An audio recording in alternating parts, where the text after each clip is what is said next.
listening to the Northern Hunter Podcast, home of all things hunting, fishing, and outdoors in Alaska. All right, everybody, welcome back to the show. My name is James Payne, and this is a very special episode. As always, we've got Mo working the controls. Dalton's here for this episode, and this is episode 100 of the Northern Hunter Podcast. Wow. Wow. I didn't think about it, but, for the 100th episode, it's just the old gang. Yeah, OG crew. Just the old crew. Yep, so... We'll talk for 4.5 hours and exactly. And then forget what our topic was. and then start recording. Aim for 2, talk for 4. That's how it tends to go. But no, this is, I'm very excited for this one. And not only just because of the topic that we're going to cover, but just because of the number. I mean, my goodness, 100 episodes. It's been a long run. Yeah. Mhm. So, and we're almost no problems. Almost, except for one. 99.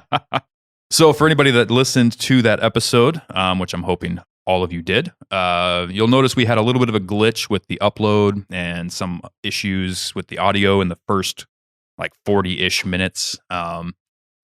Happens. Tech is going to tech, right? So we ended up having to cut out pretty much that whole first section there. So we're going to kind of rehash a little bit of that. So if anybody did suffer through the silence in that first bit, we had one mic that, well, it wasn't the mic that was goofed up, but one section of audio that was missing. So you would hear us ask questions and then Crickets. and then, yeah, that's crazy. We weren't talking to Casper. We were, we had a person here. He showed up at the 45-minute mark, apparently. But we talked a lot about the caribou hunt and whatnot coming up. That's opening allegedly on August 11th. Yeah. So we're going to hash out a lot of the stuff we talked about in that episode today and then go into more detail because I really felt like there was more we could flesh out on that stuff as far as the ethics and the just kind of more of a, for everybody that's looking at going up onto the different caribou herds that are available for hunting in this wonderful state of Alaska. There's a lot to consider.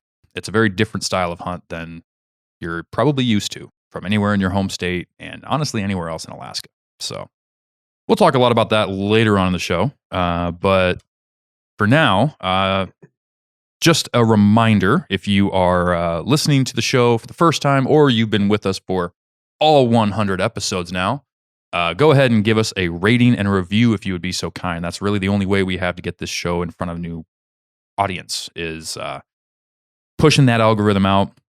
5 stars is always best. Written reviews go a long ways. And there's always a share button. So if you think we talk about anything that is relevant, then go ahead and share it with a friend that would enjoy listening to it because that really helps us out as well.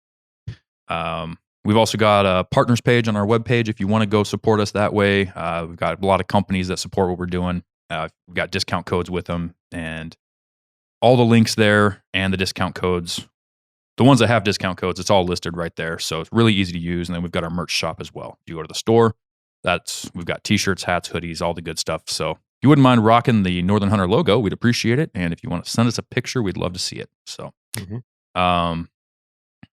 we've also got, this is, I believe, the last episode to drop before the Full Draw film tour happens on August 1st. Yep. I'm not aware of any changes, but why don't you go over what that's going to entail for the folks? Yeah, so if you're just hearing about this in this episode, the Full Draw Film Tour is coming to town. This is the second time it's been done in Fairbanks, and we are helping Screaming Eagle Archery as a sponsor of that event to help them put that on here in town. There was a lot of requests locally for that to happen again. Folks liked it last year. I guess they enjoyed going there. I didn't even make it last year, so this is going to be my first time even being there. I've watched all the films from years past as they are released on YouTube months after the tour is over. So I'm familiar with what kind of films are there. Basically, it is an amateur film, hunt film submission contest.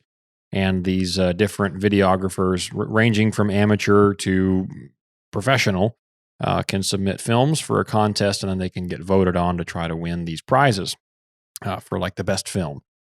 I think, James, you described it as the Teen Choice Awards, but for but camouflage. Bad I can't say on the show. But for really good hunting videos. We'll just put it that way. That's the non-tradesman way to say it. Well, I don't know. I'm not even familiar with what the Teen Choice Awards are. So I suppose if that resonates with you Gen Z guys out there, then go ahead and show on up. You know what you're in for. Honestly, I don't even know if they do it anymore. It was like a Nickelodeon thing way back in the day. Nickelodeon. Wow. Yeah, that's really reaching way back there. So anyway, so that is happening on August 1st, which is a Thursday night. We chose a Thursday due to two different factors: availability of venue, and then also we decided that, you know what? Fridays are the beginning of a weekend, Friday evenings in particular.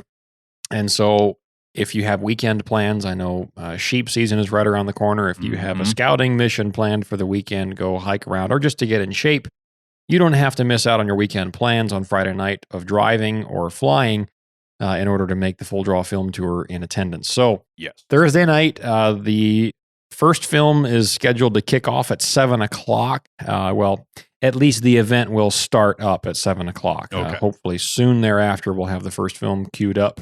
So get there by like 6:30ish. Yeah, I believe the doors will be open around 6 o'clock, but probably 6:15, 6:30, show up, get a good seat.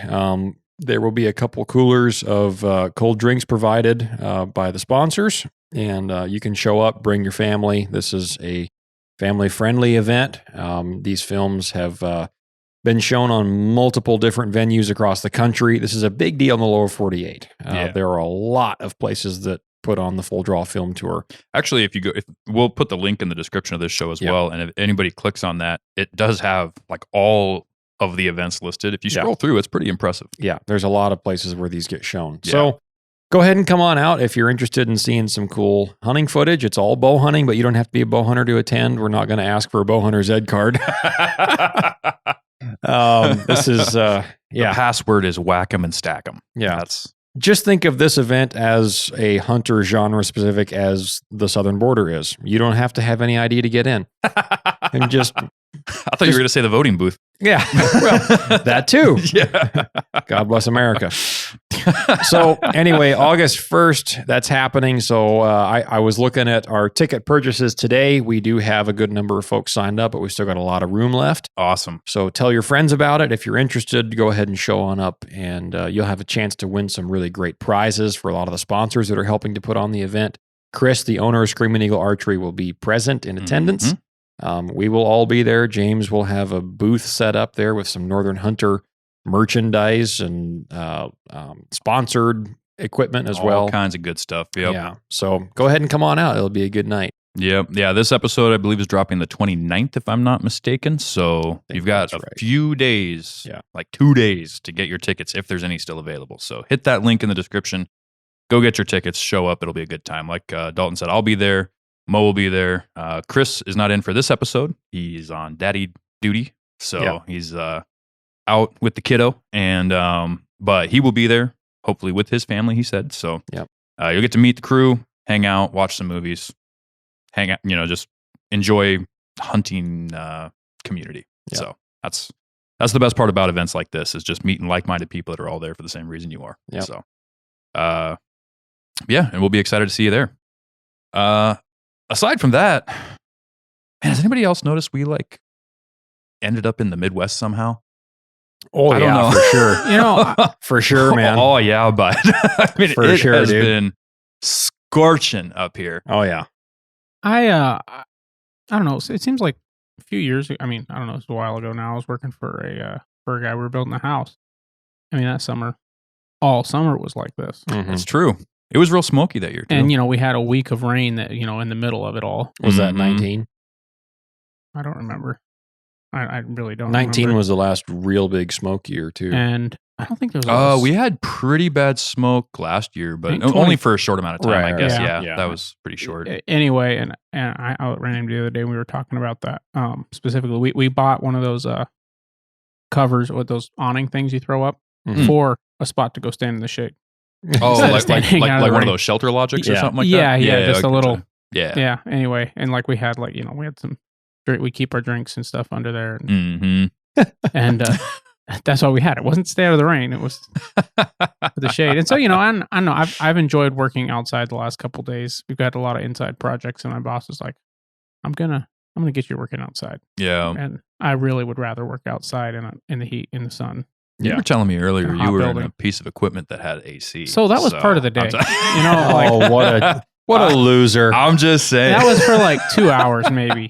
Wow. Of a 10-hour day. Wow. Wow. Wow. The old Owen Wilson. Wow. You can't tell what we were doing during the green time. Yeah. No. You know, honestly, I like it, but the only reason I'll say I'm not a fan of these hot days is because I get used to it fairly quickly. But as soon as I'm used to it, it's going to start getting cold again. It's going to be 70 degrees and you're going to be brr. I know.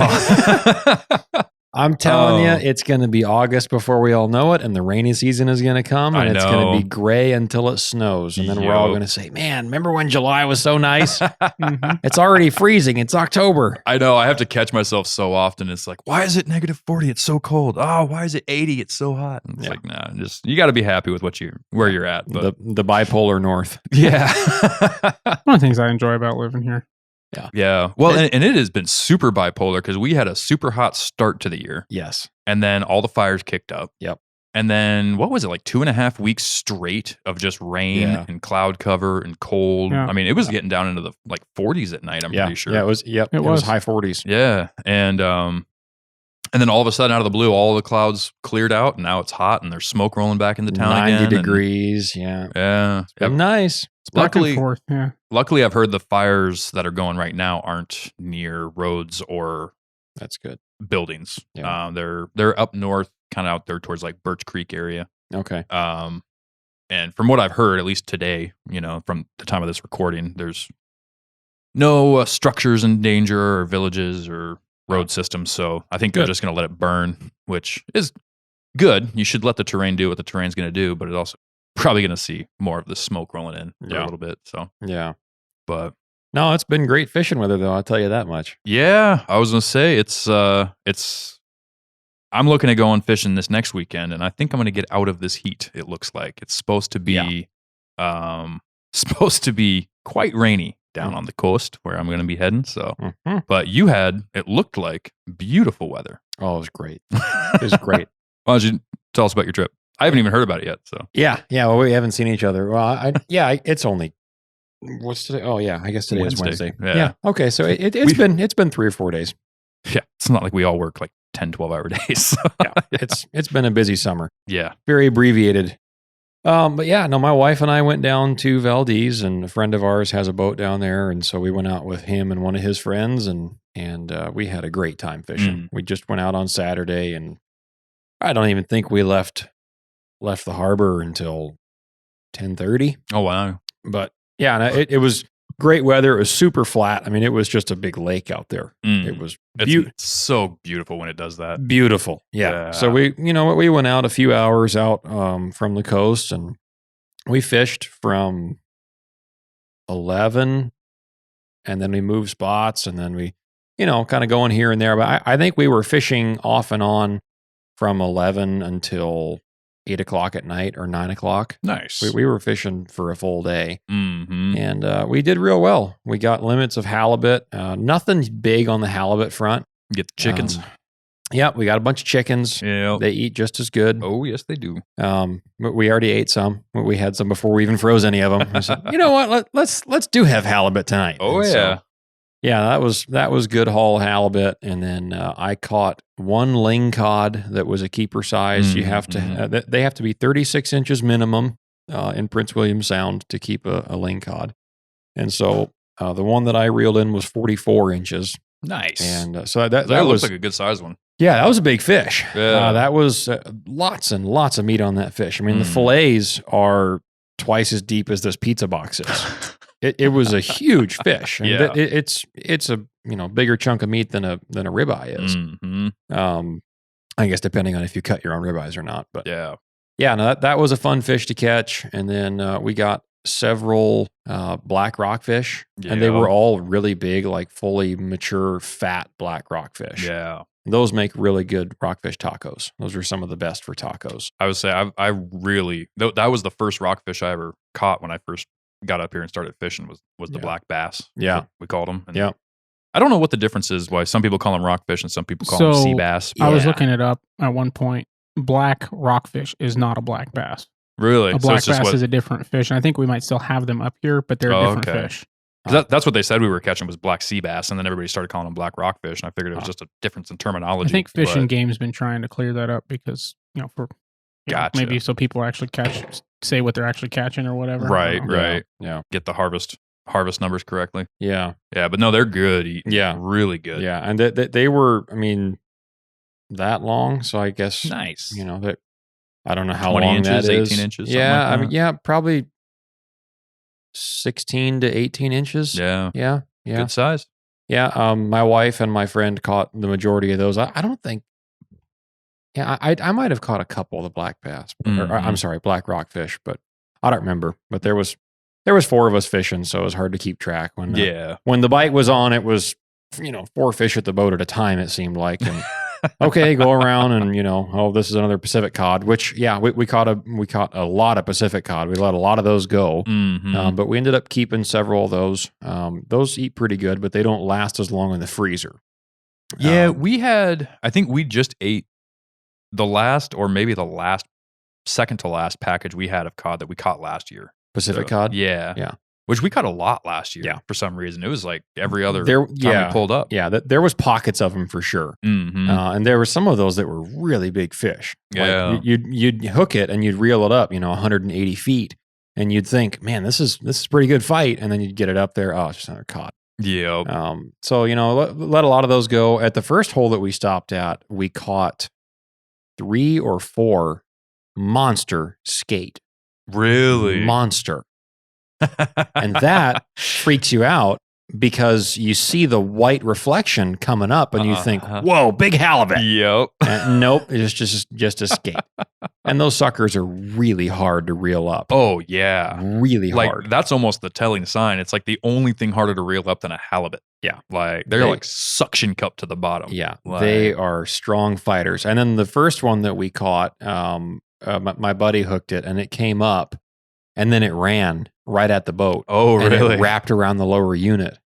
And so we had to tiller up both the engines to be able to unwrap the line and then, get the hook out of the thing. But I took a short video of one of the skate. I might post that. But yeah, big skate down there. That's cool. Yeah. So it was cool to see a lot of different fish come up, let a lot of the smaller ones go. And then I think we got a few other different kinds of rockfish, but not as good on the rockfish as we were hoping. But did you catch any yelloweye? One. Yeah. Did you throw it back? Did you keep it? That one got kept, I think. Nice. Yeah. I was going to say it's after June 30th, I think, is when you can keep them. I think those are July 1st as well. Yeah. Yep. Those and lingcod down there. But yeah. So overall, it was a great haul. It was a great amount of fish. Good. For what we were doing, for as long as we were out there, and the weather was great, we were just having fun. It was sunny most of the day. I think we got drizzled on for 5 minutes at one point. Yeah. And it just blew over and then it got perfectly blue.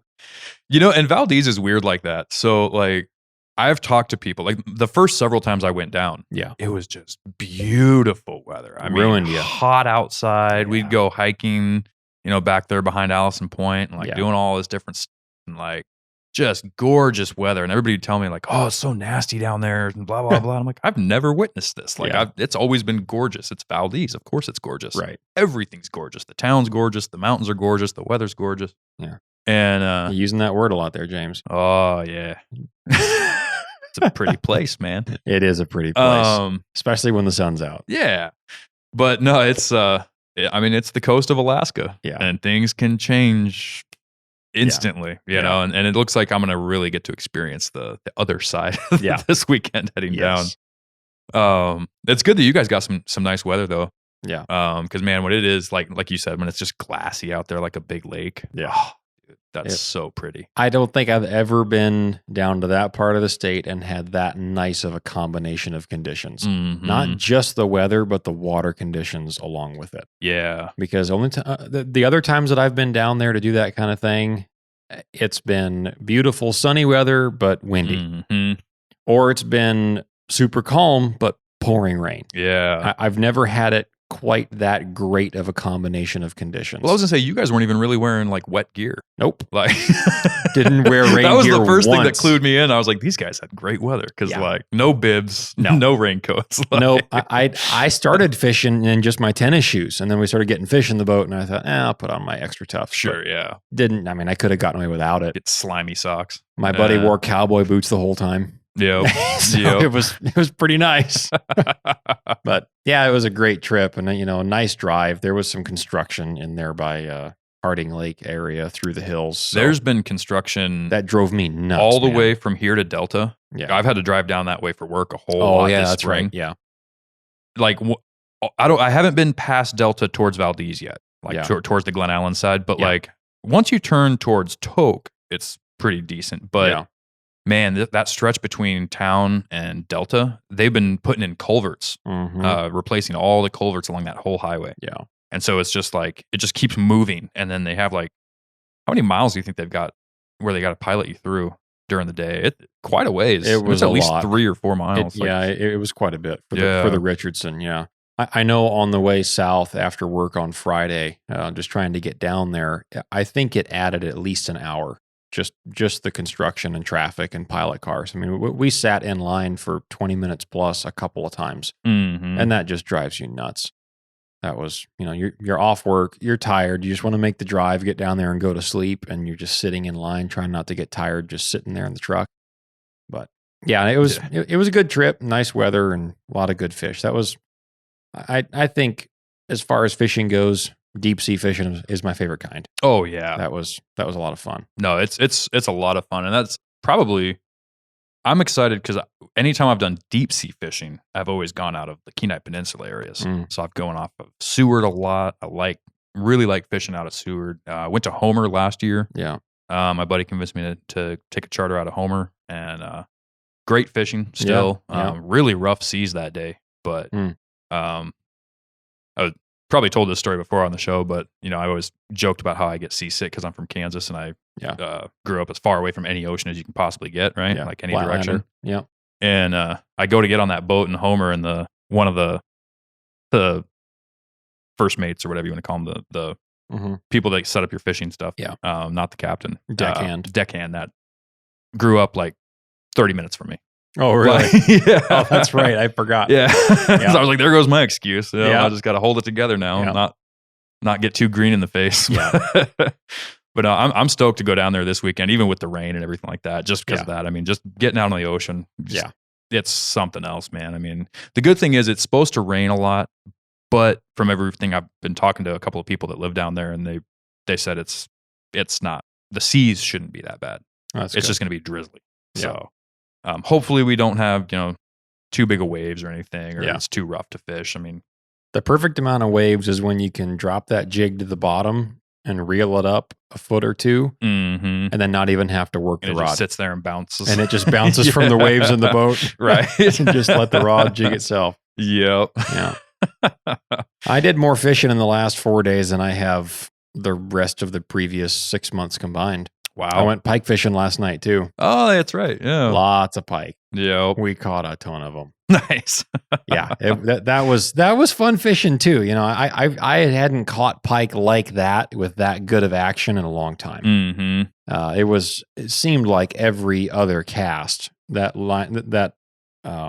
the lure would hit the water, you reel it 3 feet, and then you watch the torpedo wave just turn from the grass and just go straight for the lure. It was a blast. Well, that's what makes pike fishing so fun. Yeah. I mean, for me, I target pike, honestly, because like a lot of people, it's weird, but I was reading up on stuff earlier this spring, and there's like a whole debate on whether to even consider pike sport fish or not. Really? Yeah, like a lot of people consider them nuisances or, whatever. And it's like, I guess if you have a tendency to go after other species that live in the water that pike live in and you don't like pike fishing, sure, I'd probably look at them as a nuisance too. They're probably attacking, because they literally will attack just about anything. Yeah. Oh, yeah. And so you don't have to be using a special lure if you're in good pike water. They're going to hit. But I was using a little frog that's got a cut of half of the body. Top water. And the back half of the frog is beveled like a little propeller. Yep. And so as you reel it, the back half just spins and kind of through the water, and it stays on top. that is just a Yeah. blast. It's I've just got a ride. 3 of those in my tackle box. Yeah. That's like when nothing else is working, Yeah, that'll work. it's awesome. Yeah. None of the pike, well, I shouldn't say none of them. I got a few hits that came up from deeper water, but my brother was fishing with like a Rapala. It was a floater, but it has a nose on it. Yeah. Mhm. So it'll dive when you reel it, but it'll float when you stop. Yep. And those ones were catching them in the deeper stuff. I mean, Yeah. we're talking like 6 to 10 feet of water. Mhm. But if it was 4 feet or less, the frog was catching them. Mhm. So then I switched over to a Rapala that was a split body so it would kind of jiggle when you reeled it, and it would Yep. also dive. That one got just clobbered in the deeper What water. do they call those ones? Jerk baits, I think is what they call those. Maybe. I don't remember. Something. So I had a Rapala like you're describing. I used to fish for pike growing up. Like that was my Yeah. That's all I did. Yeah. Yeah, right? I remember that. And so I had some frogs, mice, whatever for top water, and then I Yeah. had some of those split baits, Yeah. and that's what they went for all the time. It's just Mhm. really whatever creates the most commotion in the water Right. seems to be. I would say spoons I've had good luck with in the past. Some of those crocodile lures work real well too. Mhm. So what I've found with the pike is they're such usually the water is it's not clean water, meaning No, silty. it's silty. There's usually a ton of weeds growing 10 feet off the bottom, and so like trying to use a spoon or something in that doesn't usually work well. Yeah.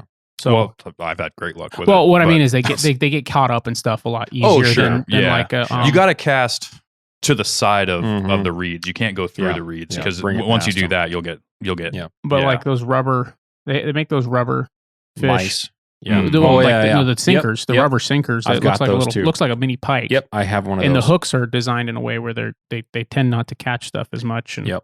Yeah, there's one. Maxwell's gonna Oh yeah. throw a fit when he hears us talking about. I know, it. he's like- Yep. Next time, we'll, Max. we'll talk to you soon, buddy.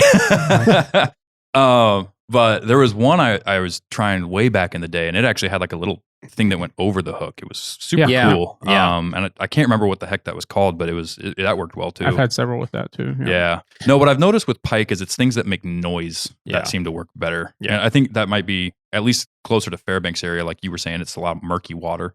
Like you got to Right. make that vibration, the noise, the splashes on the top water and stuff. You're almost just annoying them into biting it. Like, Well, I think part of it is they are such a predatory fish. Like they'll Mhm. eat ducklings. Yep. yeah. They'll eat small muskrats. Yeah. They will eat mice. Whatever comes in the water that tries to get away. There is a video of pike Mhm. that just decimate these poor little ducklings. Oh, and yeah. it's just like, Yeah. I mean, Mama Lou's Mhm. lost her whole litter. Like, I don't Yeah. know if you call that a litter or not, but whatever you call it, Who knows? it was insane. Like, I think it was on that Nature is Metal page. But I've seen some. Yeah, I've dude. seen some of those on That's that a good page. page. Yeah. That's Yeah. a really good page. Yeah. Yeah. No, Yeah. that's pike fishing is a lot of fun. I think for the interior, that's the most fun type of fishing that you can Mhm. do is when you catch not when you catch, but when you find a really good pike spot Mm-hmm. and they haven't been fished in a long time, like these ones hadn't, and there's just piles of them in there. I mean, we were going through real shallow water, and they were just sitting there in the sun, just Mhm. sunbathing. They wouldn't even move when the boat came up on them. Really? Oh yeah. I mean, right by the boat, and they're just staring at you. And you drop the lure in front of them, and boom, they go for it. Mm, Really? Are you this dumb? Yeah. Yep. But they haven't been fished. mm-hmm. And then other spots that were deeper in that little oxbow, in the little deep holes, there were hundreds of little pike minnows, Oh, yeah. hundreds of them. So that's part of what they're eating too. So we Oh, yeah. switched to the Rapalas and we started Yep. catching them on those. So Yeah, buddy. yeah, it was a lot of fun. Yeah. So- yeah, I need to get out. I need to get out on the rivers That's more. probably the last line that I'm going to get wet until deer hunting this year. So Sure, yeah. northern pike are considered a invasive species in even parts of this state. Yep. Mhm. So I think that's why there's so much. Well, and I've even talked to people like, yeah, I used to like fishing pike, but it's, they got into, fly fishing or some Oh, uppity sure. thing like that. You can fly fish for pike, Oh, you can't can. you? You can. Oh, yeah. But Yeah. actually, what I was telling one guy, he said, and I've never tried this, but he goes, he said, what you do is you take a real light rod and just Mhm. like a 4-pound test Oh boy. and Oh, just play him in. Just dance with Like them. make it a challenge. Yeah. Instead of just catching them over The problem over- is Um, when that head comes out of the water at the boat and they shake their head, that snaps Mhm. that 4-pound line. That's what you should. you got to next, play him right. next time you see Jeremy at a job site, you should ask him about his old steelhead fishing. That's what he used to do. Yeah. Super light tackle and Yeah. then just dance with them. I caught a king salmon years ago on a grayling rod. Mhm. I was fishing, in a spot that I was targeting rainbows at that spot, but there was also salmon in the river at the time. And I hooked into what I thought was a snag, and then it took off. And I fought that fish for like 15 minutes, and I got it to shore, and it was like a 15-pound king. Nice. And I kept it. I was only allowed one per day, but I thought, you know what? I just fought this fish. I earned it. This is a 4-pound test, little 6-foot-long grayling rod. Yes, sir. So I kept it. But that was a great fight. That was a lot of fun. I felt so bad for this one kid. I was down there kingfishing off Ship Creek Yeah. in Anchorage, and this one kid on a fly rod comes running down the bank. Mm-hmm. It's like, do you got a net? Do you got a net? And he's got this king salmon on the line, and he's trying to dance with it and play with it. And I'm like, yeah, man, and I go around, and as soon as I get the handle extended and go to dip, that thing gets off and down the stream it goes. There he goes. Oh, dude. Like, it was a nice fish too. But no, that's good fishing. No, that's fishing's a lot of fun up here, man. It is. Back on the topic of deep sea though. Have you ever heard of people eating them skates? I have heard of it. Mm-hmm. I never have. I think if I catch a small one, I want to try it. Yeah. I got to look at it. I've never heard of anybody keeping them here. Yeah. They always throw them back. And I don't know if that's a legal thing or if that's a flavor thing. So I got to look into it before we go. But we could get Mariah on that right now. Yeah. I'm on it already. Yeah. Pull that one up. Pull that one up. Yeah. pull that one up, Mo. But if I can and I catch a small one, I'm going to try it. I think as long as it's legal. That's the that's what we always preach everything against. It just looks like a big stingray. Yeah, basically. So what I've heard is you cut the wings off and you just eat the wings, and supposedly it has a really good flavor, and it's got like the texture of a scallop, is what I've read. I've heard that so the guy that owned the boat that we were on, he said that they are like a shark. That's what he compared them to. So I don't know if that's taste, if he's ever eaten them or not, or if it's just his comparison. Gotcha. Because he called them like a bottom feeder shark. I don't know if that was just how they act in the water or if that's how they taste, or I really don't know. I'm not much of a fisherman. Anyone who's listened to this episode, to this show for 100 episodes knows that I'm not a huge fisherman. This episode this far, they know. Exactly. Exactly. I've been fishing twice this year, so there you have it. No, it was fun, but those they can get big. Oh yeah. When you pull up a big old sheet of plywood like that too, man, oh man, we pulled up a bunch out of Homer last year. Yeah, but no, I don't know. I've never heard of anybody keeping them up here, and I just always assumed it was because they just didn't taste good. But talking to some friends of mine from across the big pond, and they eat them over there. Really? So, yeah. Huh. They said that the big ones they throw back, like if it's a plywood sheet, they throw them back. But if they catch the littler ones, really, they'll keep those. So the bigger one, it's just a meat quality. I don't know. I didn't actually ask that far into the details, but yeah, I think either meat quality or just sheer size. Yeah, but because I know same with halibut too. I mean, the bigger halibut. Yeah. I mean, it's cool to catch those 300, 400 pounders, but from everything I've been told, they don't taste as good as the chickens and the 80 pounders and whatnot. So it looks like it's our eating. I'm looking up the regulations for Alaska right now. Mm-hmm. But seeing as they're considered it seemed to be like I said, I've never heard of anybody eating them here either. Yeah. I'm almost wondering if they're just not even really. It's like regulated, kind of like porcupines, right? Yeah. What is it? Carp in the States, right? Nobody eats carp. It's not a bad fish to eat. In fact, part of the reason they were imported is because the royalty liked to eat them. Mm-hmm. Yeah. But they're just considered trash that's fish how they now. got, was it Hussein that they zeroed in on because he liked carp? Oh, I have no idea. Mm-hmm. It was one of those guys over there. Sodom? Yeah. Yeah. I want to say it was Hussein, but there was one of those guys over there in the sandbox that they were after, and they knew that he had a severe liking for carp. And so he would have stocks of carp either in little ponds or tanks wherever he went because he liked to eat them. And they zeroed in on that, and that was part of the way that they found where he was. No kidding. Yep. Huh. And I can't remember if it was exactly that guy or if it was a different one, but I heard that on a trivia show. That's awesome. Yeah. What a way to go. Yeah. Yeah. Got caught because he liked fish. Well, that'll teach you. Well, yeah, People are creatures of habit. Yep, that they are. If they wanted to catch me, they'd look for 375 ammo and liquid death. It'd be like on Trailer Park Boys. Yeah. Who left smokes and pepperonis on the ground over there? You'd just be like, liquid death and 375 ammo. Oh, man. Dalton must have been here. Next thing you know, you're in a net. Yeah. Oh, man. All right, cool. Well, while you're looking up the finer details of whether it's legal or not, let's take a quick break. All right, folks. We all know that one of the most common mishaps in hunting is damage to your rifle scope. Last year, I found the solution to that problem with the Stealthy Hunter rifle cover. It wraps around your scope and actions securely to protect it from getting knocked off of zero or even severely damaged. Stealthy Hunter also has a glassing pad and a wide variety of supplements for the outdoorsman, such as protein powder, CBD products, turmeric, and gut health supplements.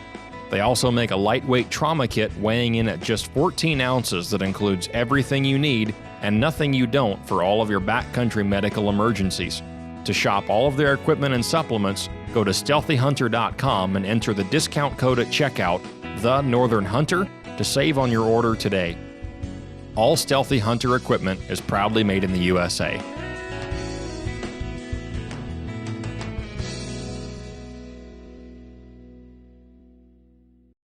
All right, so we have got some information during the break here. So, Not much, though. with the skate discussion, a couple interesting things. So it looks like some people have kept them over the years, according to different forums and different things of that nature, personal accounts. However, it's hard to find any definitive answer on whether you can keep them or not. Yeah. So definitely, if you, I will be checking in before I go down to see if it's legal. I'll find an expert of some sort, maybe consult the Knight of the Round Table. Yeah. See what he says about it. And I'm sure he'll have an answer immediately. Yeah. But Those guys that fish down there a lot just have the regs memorized. exactly. But there's some interesting facts about skates that I didn't think about or didn't know about until reading this article here, trying to figure out if they're legal to keep or not. But the gestation period. So you were reading the part earlier that said, during the break about how they have low population, Long maturity. lower population. What do they call that? Not procurement, but Recruitment. recruitment. That's the word. Yep. Because they have a long maturity or before they reach breeding age. In the article you read, Mm-hmm. did it state this part here where their gestation period is 3 to 4 years before they hatch? What? Yep. Really? Yeah, it says so. That's a Researchers long have time. identified 14 species of skate. 8 are common in the Gulf of Alaska, Bering Sea, and Aleutian Islands. And the populations appear healthy, but their extraordinarily long gestation period, quotation, or dash, parentheses, yeah, sure. 3 to 4 years before they hatch, and another 7 or 8 years to sexual maturity are cause for concern. Whoa. So Yeah. So don't go catching Yeah. a whole lot of them to this. I see. It's probably just because they're not popular to catch, obviously, right? Mhm. At least around here, I mean, everybody catches them if you're down there. right? But they're not popular to eventually. keep. Right. I would say I think there's been at least one caught on every charter I've ever been so on. they're Yeah, not popular to keep. There's not any regulations on them, from what I can tell. If I'm Interesting. going, I'm on the southeast saltwater fish, and just looking at the general Did regulations. you look at the Prince William Sound regs? Because that'd be more likely to have them, I think. I mean, they're all over the world. And Well, any right. coastal. Right. But Prince William Sound and the Gulf is going to be probably Separate. where a lot more of them are going to be caught because there's a lot more charters coming out of I mean, Seward I'll, and Homer and Soldotna Yeah. and Valdez and I'll Whittier. pull that up next, but in here they're not listed, and and it says all fish species not listed, no bag possession, annual or size limits. Are Pacific cod in there? Pacific cod, Yeah. I believe Pacific so. cod, I I'm pretty believe, are sure. not mentioned, or maybe they are. I don't remember. Now, Well, south, you'd almost think they'd have to be. That's a super common one to catch. Well, it's because most people consider it a trash fish, though. I don't. yeah, a lot of folks just throw Pacific cod Yeah, back. people that live down there don't keep them. Yeah. No kidding. Yeah, the guy that I owns mean, I the guess boat, if I could go catch, Yeah. 2 halibut a day, Yeah. I would too. exactly, But, yeah, exactly. The guy that owns the boat in Valdez says that he never keeps skate. I didn't even ask about the legality, so we just automatically just unhooked them and threw them back. Yeah. Not throw them back because we couldn't even get them in the boat really without a mess. But we unhooked them, let them go, and then he said that he never keeps Pacific cod Yeah. unless he's like at the end of the season and the water's about to get bad and he's getting desperate for some fish meat. Mm-hmm. So Yeah. we kept a few Pacific cod. From But- a landlocked guy, it's Yeah. I've never noticed a huge difference. Yeah. I'm sure if I lived there, I would though. It all goes So- to the same place. Yeah, it all fries the same. As But- there's a guy we were down there with Mm-hmm. who we caught one, and I was like, "Can we keep it and eat it?" He's just like, he was so like, I don't know, man. I've never eaten them. That they can't be good. Like I wouldn't eat it. I'm not going to eat it if you cook it. Yeah. Like, I'm like, okay, fine, I won't keep it. Like, It's like a saltwater carp to those As residents. he said, as he had his pinky out, and Yeah. nose slightly up. Let's go look for some more rockfish. Yeah. I would not stoop so low as to eat the cod. Yeah. No, but yeah, so just verify before you go Mhm. keeping a skate. But if it is legal, I'm going to try it. Yeah. And I will report back if it's legal Yeah. and I do. Call So, Fish and Game in Valdez. Yeah, that's what I'm going. I'll check in with the office before I go because Yeah. I'm heading down tomorrow. So it'll be a weekday. Yeah. All right. So off of the water subjects though, Mm-hmm. into our main topic. So we discussed quite a bit about the 40-mile herd in the last episode that unfortunately got lost. So we are going to be rehashing some of that. To start with, we'll go over the latest update on quotas as of the time of this recording, which is July 24th, 2024. So it's coming out on the 29th. Of course, things might change. Always double check, especially with caribou hunts, for emergency orders, emergency closures, delays of season openers and stuff like that. Mm-hmm. Caribou hunting of almost any herd. I mean, not all of them, but a lot of the herds that are more easily accessible. Yeah. I mean, even the ones that are harder to access, honestly. I mean, there were herds that were mostly fly out only that last year got shut down early due to emergency closure. So just double check everything, before you go out. And for anybody that's wondering, I'll just go ahead and give the number right now. There is a hotline for the 40-mile caribou herd. This is for anyone in Fairbanks, Anchorage, Kenai Peninsula, anyone that's going to come up here and hunt this hunt. Make sure you write this number down. It's 907-267-2310. That's the 40-mile caribou hotline. Sometimes it's not updated for weeks during the middle of season if the quota is not being met, the caribou aren't near the road, and they're not really expecting much to change. But sometimes it's updated every few hours because, I don't know about every few hours, but every day because they're getting reports in. Mm-hmm. And especially at the beginning of the season, make sure you're paying attention to that. Before you head up there, before you go out, call the hotline. It'll tell you if the hunt's open or if it's closed, what the latest count is that's been killed, how many are, still available. Don't be that guy that runs up there thinking you've got the whole range to yourself and you're the only guy that wanted to come out here this early or during the week and find out there's a reason you're the only guy out. Yeah. And the troopers will let you know. So, but there's as of the last update, I looked for a newer update since the recording that we did previously, but it looks like it's all the same so far. So I'll just read what Fish and Game put out for this hunt. So using the results from last summer's photo census, along with composition, reproductive, and survival data collected over the past years, the department developed a modeled estimate of the current size of the 40-mile caribou herd to set this year's hunt quota. Models indicate the herd has continued to decline since the last summer. The estimated midsummer herd size is between 28 and 34,000 caribou. So that's a little bit less. It's been going down. Got some interesting insight on that we can go over a little bit later. Yeah. As far as the management of this herd goes. But okay. Over the last several years, several years, the herd has been decreasing in size. And they're getting to a point where they're trying to kind of slow that down. So to allow for continuing the reading, so to allow for hunting opportunity, but minimizing the risk of reducing the population more than desired, the annual harvest quota for the herd will remain at a reduced level this year. The annual quota for the 2024 through 2025 hunting seasons will be set at 565 bulls only, no cows, with a preseason allocation of 425 bulls for the fall hunt and 140 bulls for the winter hunt. So they're trying to actually have a winter hunt this year. Some years they've just decided not to do a winter hunt, especially if we jump way over the quota in like the first weekend, like what happened last year. But hopefully we can actually have a winter hunt this year because that's a good fun thing to do when it's cold. Broken down into the different zones 1 and 4 combined, which is like the Steese Highway area, is 195 bulls for this coming season. Zone 2 is 100 and Zone 3 is 130 bulls. These reduced quotas from previous years, or these are reduced quotas from previous years and could result in delayed season openings and shorter seasons than in previous years. If quotas are met early, season closures could be announced by emergency order on short notice. The bag limit for resident and non-resident hunters alike in the state of Alaska for fall registration hunt RC 860 remains 1 bull per person. That's all zones. Yeah. So that's good.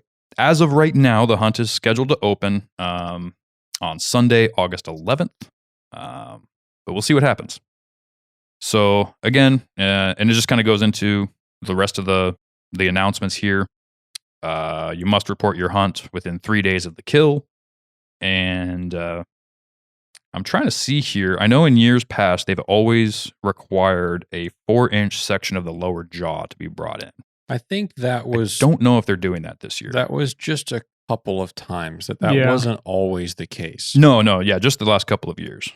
Yeah. I said last couple of years and then always. It kind of... Did they require that last year? They did. Yeah. Okay. Did they? Yep.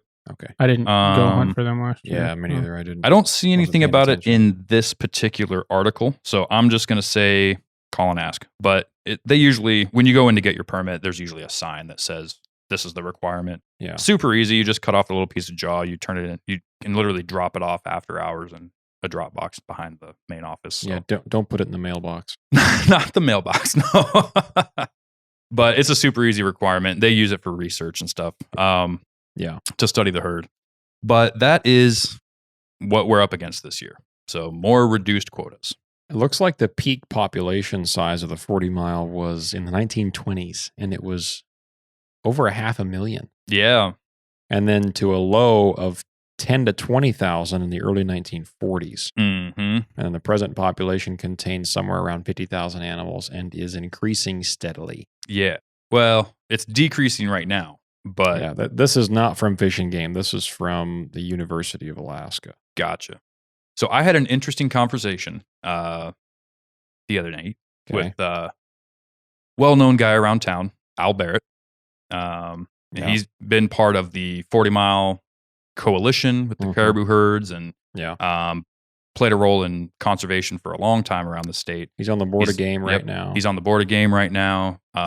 He owned the tannery in town that burned down over the winter, sadly. But had a conversation with him, and he was kind of giving me a little bit of a background story of kind of what happened with the herd and why it's been kind of sporadic. Because that was always like a question I've had in my mind. It's like, why does it seem like some years it's 2 of either sex, right? Yeah. You can go out there and shoot 2 cows if you want. And then the very next year, it's like, closed due to emergency order because 25 too many bulls got shot or something. You know, it just seems very sporadic each year, which I think kind of contributes to the madness that we'll talk about a little bit later. But what he was saying is so there was a joint effort between Alaska and Canada to reestablish the herd. You know, it was dwindling down in size quickly, and it just both of us wanted to reestablish the herd. And they made a target number of 100,000 caribou. Yeah. That was their goal. They said, we want to see this herd back up to at least 100,000 caribou. So they started implementing new regs and quotas and things like that, limiting hunting of this herd because it is very easy to get to. Overharvest is very easy. Yeah. So they started doing, really managing this, doing some predator management like they have with other herds, doing, all kinds of stuff, a lot of studies, and it worked, and the population started to grow. It started to grow. It kept growing. And he said around the 50,000 head mark, they started seeing nutritional deficiency in the caribou. Not to say that there's not plenty of food out there, but just the range that these caribou were committed to staying on couldn't support that many. They weren't deviating for whatever reason. So, but they kept going. And they were like, we want to see 100,000 caribou. And it wasn't the general consensus that was too many boo. It was like one or two guys that were saying, hey, we're seeing some issues with this, blah, blah, blah. And I think he said they got up to 88,000. The most recent high was like 88,000 or something like that. Okay. And the nutritional well-being of these caribou just plummeted. Yeah. So the bone marrow studies that they were doing showed very malnourished caribou. The calving rates plummeted, the calf survival rates plummeted, all of that stuff. And so eventually it became the common idea to lower the herd number. Yeah. And, all of this is taking place this isn't like 5 years of time. This is like decades of time that it takes to build up numbers of caribou and bring them back down. And so we've kind of been seeing that push to decline the number of caribou in that herd back to under that 50,000 mark. Okay. And what they're basically waiting on doing right now, why they're kind of stagnating the hunting right now from what he was saying, is to let the herd even out and kind of adjust to its size and let the terrain adjust and the lichen to grow back up and everything. And then it can start growing again. And I think they're going to try and hold it around that 50,000 mark is what he was saying. We'll have him on at some point, I'm sure. Yeah. And he can correct me on everything I just got wrong. Yeah. But from what he was explaining the other night when I was talking to him, that's like the most recent history with the herd. Yeah. And that's why, like, what was it? Was that 4 years ago, 3 years ago? They opened it up to 2 of either. And then the year before that, it was originally 1, and then they bumped it up to 2 because they realized, hey, we can lower the numbers more. And it's been a while since they did that, but yes. Yeah. And that same year that they did all that, I was actually talking to one of the biologists at Fish and Game, and I got the same story from one of them. Yeah. They said, it's too high. We're noticing a nutritional deficiency on the landscape. And if we don't kill a bunch of them, then they're just going to start dying. And so we're going to try to slow down the downsizing by just shooting a bunch of them. Harvesting them instead of letting them just... Yeah, instead of just letting them become mass wolf die-offs, food. mass winter kill or whatever. Have them end up in a freezer rather than just laying on the tundra. Yeah. Yeah. Exactly. And so that's what they did for a while. And so they were trying to really knock the numbers down. And then that coupled with the nutritional problems caused it to really go down fast. Yeah. And so now we're at the low point where they want to be, and it seems to be stable. And so they'll probably continue on this course for a while until it starts to climb again. Yep. So, yeah. And one good thing he was saying is, at least from the studies they've done, is at least with the 40-mile herd, it doesn't seem like predation is a huge factor in any kind of, like, it seems like the predator to herd size ratio is appropriate, you know? And so obviously it's our job to keep it that way. We've talked about that a bunch on this show. Yeah. But, seems like we give it a few years, let the terrain recover from having that many caribou on it, and let the caribou themselves recover. He's saying that the newer caribou are looking a lot healthier from all the reports that are coming in. Good. So hopefully that herd starts climbing again, and we can get back up to a more regular quota every year. Yeah. But as it stands, it's real tight this year. It's pretty slim this year. Yeah. So a lot of people know we don't like spot busting, but when it's an area everybody knows about and it's not a secret, who cares, right? Yeah. So the steese is no secret.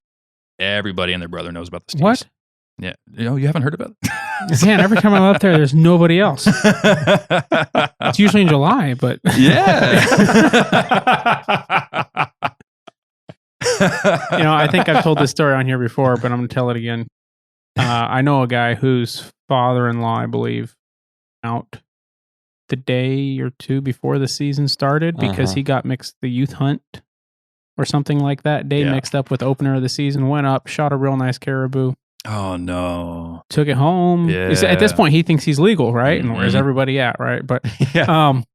it shot a nice caribou, brought it home, completely butchered. Like, from the story I got was he was a butcher, so everything is cut perfectly, like the kind of pieces of meat you buy Sure. at the store, right? Sure. Butchered and packaged and in the freezer, and he finds out a few days later, hey, that was out of season, Mm-hmm. and so he calls the troopers, which is what you should do, and says, hey, this is what happened, and so they came and took the meat and called, whatever next person on the list. And the longer part of that story that I don't think I told was that the guy I heard that from, who was son-in-law of the guy who shot the caribou, I believe, he's part of a store, small local business, and it turned out that one of their real common customers got the caribou perfectly packaged in a real nice cooler. He goes, and they brought us the cooler back, and I was really hoping there'd be a few pieces of meat in there, like, right. he's nope, nothing. Like, I didn't hear that part of it. That's funny. he wasn't. Yeah, he wasn't real happy about that. Yeah. Like, really, guys?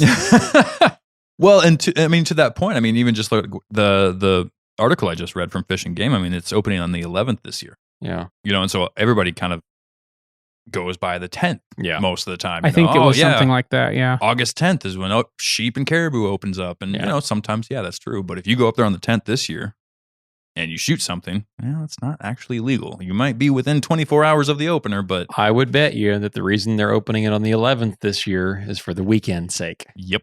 Because if it was open on the 10th like normal, then they would have That's probably- Saturday and Sunday. Mhm. Exactly. And so Fish and Game is thinking, let's just leave it open for Sunday, and then we'll be able to close it Monday morning, because that's probably what's going to happen. Yes. Yeah. So don't go up there and think you're going to be hunting for 3 days. You're not. No. And honestly... Not unless there's no caribou near. I think, didn't they close the fall season in 3 days last year? I believe so. I don't know. And the quota was higher than it was this year. I'm not I think sure. they closed it and then they reopened it. They gave it some time to sit. Like, let's get. Did they ever Give time- reopen it in zones 1 and 4? I believe they did. Okay, For a short yeah, amount of time. yeah. Yeah. I knew 2 and 3 stayed open for quite a while, but I didn't recall whether they opened 1 and 4. They again or shut not. it down just to see what, to get a good count, I believe. I think they opened it back up. Mm. And that may have happened several times. Because I thought they overshot the quota for zones 1 and 4 last year. They did. They probably did, but then they just robbed the quota from the other units and Mhm. said that we can shoot a few more in zone Since there 1 and weren't 4. caribou over there. Yeah. Sure. I Yeah, that makes sense. guarantee- And they're always adjusting Yeah. stuff all Yeah, throughout the yeah. season. So, And I guarantee they make some adjustment for the fact that they're going to go over quota. oh yeah, dude, there's always They're just like, all right, mathematical what- adjustments of 25% this year? Is that what we should do? Right. Right. Like, Yeah. Well, and even I was reading that has a lot to do with even other tags, like draw tags and stuff like that. A lot of it is they're counting on only 60 to 70% of people that draw to actually even show up. Yeah. Mhm. And of that, they look at the success rates from past years and, it's this much of a success rate. So if Right, you want to get, right. if you've got, only a 25% success rate and you want 4 animals gone, you got to give out 75% more tags than that, because then that's going to get you your 4 animals gone. Yeah. And it's just the reality, right? People get sick during season. People get hurt at work. Yeah. People, end up not being able to go for whatever reason. They have People a get all baby gung-ho. during hunting Yeah. season. Yeah. Right. Yeah. Think life happens. Yeah. So, nobody's dogging on you for not going on the unless it's one I really wanted and you got it. I've heard several people. Proxy. I've heard several guys that have drawn big sheep tags, and they're like, "Yeah, but my wife is 8 months pregnant, and she's Mhm. due in September, and so I can't go sheep hunting in August." I'm like, "Dude, well, that sounds like a you problem." Yeah. It kind of. Which I will say, being a good husband and dad is a lot more important than being a good sheep hunter. But I agree. I agree. that is if you- still sad. But if you raise your kid right, they'll understand. They're not going to remember. Daddy wasn't in the pictures because Daddy was killing a full girl. Well, yeah. I don't know if it's a month before due date though. Jeez. Could you imagine? Oh If man, a month before due date and you don't go on a sheep hunt, like, a lot can happen in that. a before the lot due can date. happen, but Unless there's a unless there was like some problems, Yeah. I would definitely go. And my wife, same here. my wife and I have had this conversation. And my wife would be No. okay with it. Yeah. At 8 months, oh yeah, as Yeah. long as everything's good. I would say, for me, it would depend. But She yeah. would have a much bigger problem with the fact that I wasn't helping watch the kids while she was 8 months pregnant. Yeah, Than the fact now that I was That's where now it that gets you already have- gone while complicated, she was right? pregnant. Yeah. now that you already have 2 kids, that's different for you now. Yeah. But For us first timers like James and I, if everything's going well, hey, sweetheart, I have an inReach. Shoot me a text if something happens, and I'll walk out. Or maybe I won't. I don't think I would, to be honest with you. I don't know, man. That's just, Yeah, I don't know. they're not very mobile at that stage of the game. 7 months? 8. 6 months. No, I'm just, so where's your limit at here? Whenever she's comfortable with me leaving, I'll say that. That's up to her. 39 weeks. Right. Yeah. What is the day? And do this like when she's been a month pregnant. Figure this number out. I need hard numbers So right I now. can make this plan. I need a spreadsheet, calendars, Yeah. My notice, 2 weeks notice minimum. Yeah. No. My wife said she's been starting to listen to the show again, so we'll see if I hear about this. Yeah. She was on sabbatical for a while. That's funny. Oh, she's so busy. She hardly listens to anything. She reads. You know, Mhm.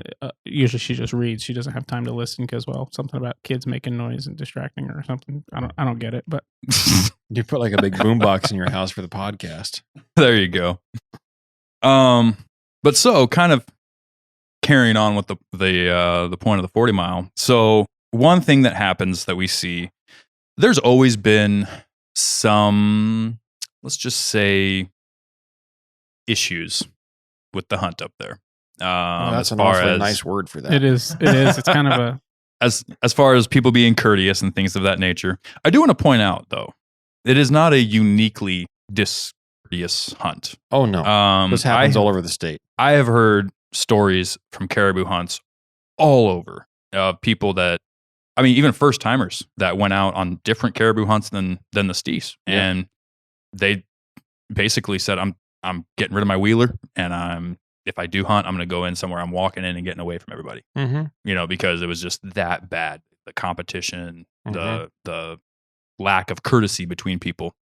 But a lot of that, I don't think some of it could be, chalked up to just people not caring. There's always that demographic that just doesn't care, and they're just there to do their thing, and everybody else's experience, doesn't matter. Yeah.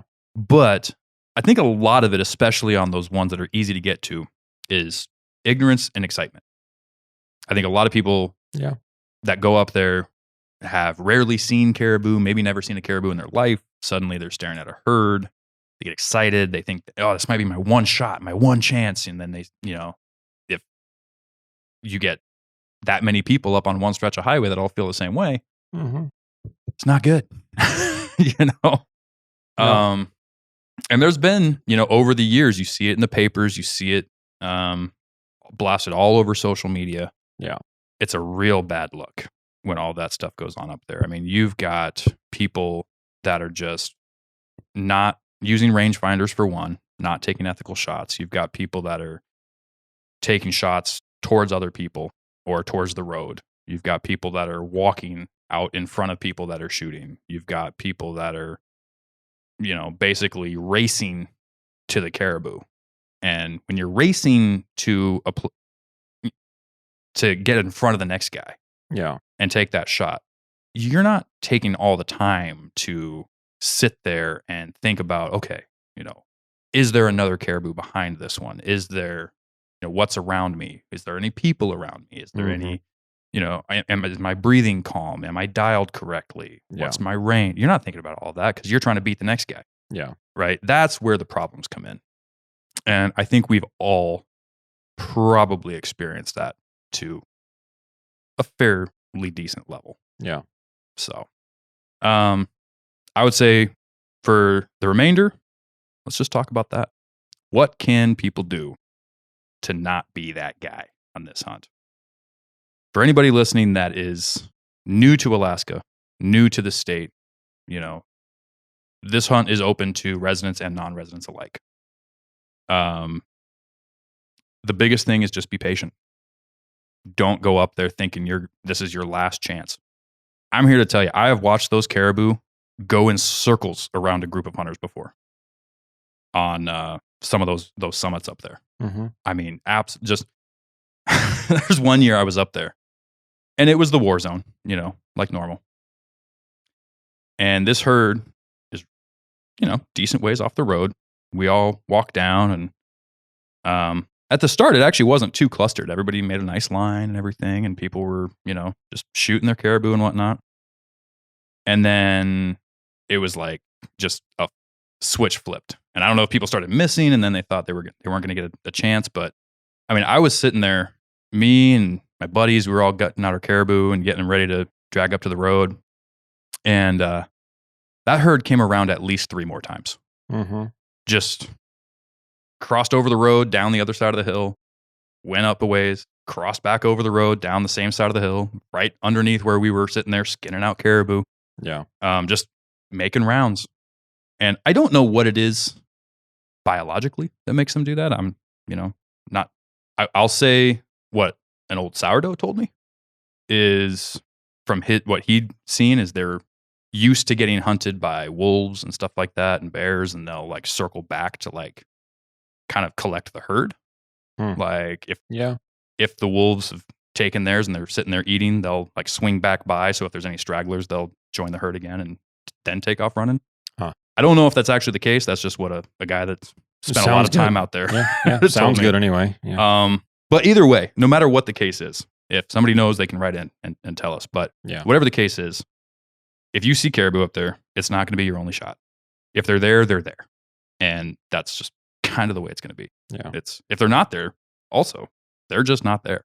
Yeah. Like sometimes there's not a lot of them there, but if they're there, they're there. Yeah. And, you don't have to be that rushed to get after them. Yeah.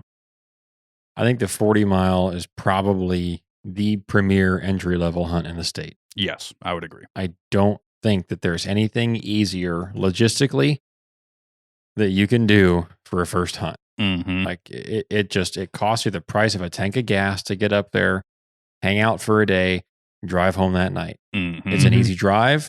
Make sure you got a spare tire, but usually that road's pretty good. Yeah. I don't think I've ever had a flat up there, knock on wood. I can't say I have either. Yeah. Pretty much every other dirt road we drive in the state, we expect to have a flat, but that one doesn't. I don't think that road is notorious for flat tires. No. I can't even say I've seen a lot of people on the side of the road changing a flat I was trying tire. to think of that too. I don't think I have either. Yeah. Not that it doesn't happen and that it couldn't happen, but just prepare. You're going out of town, you're leaving cell service, right? Yeah.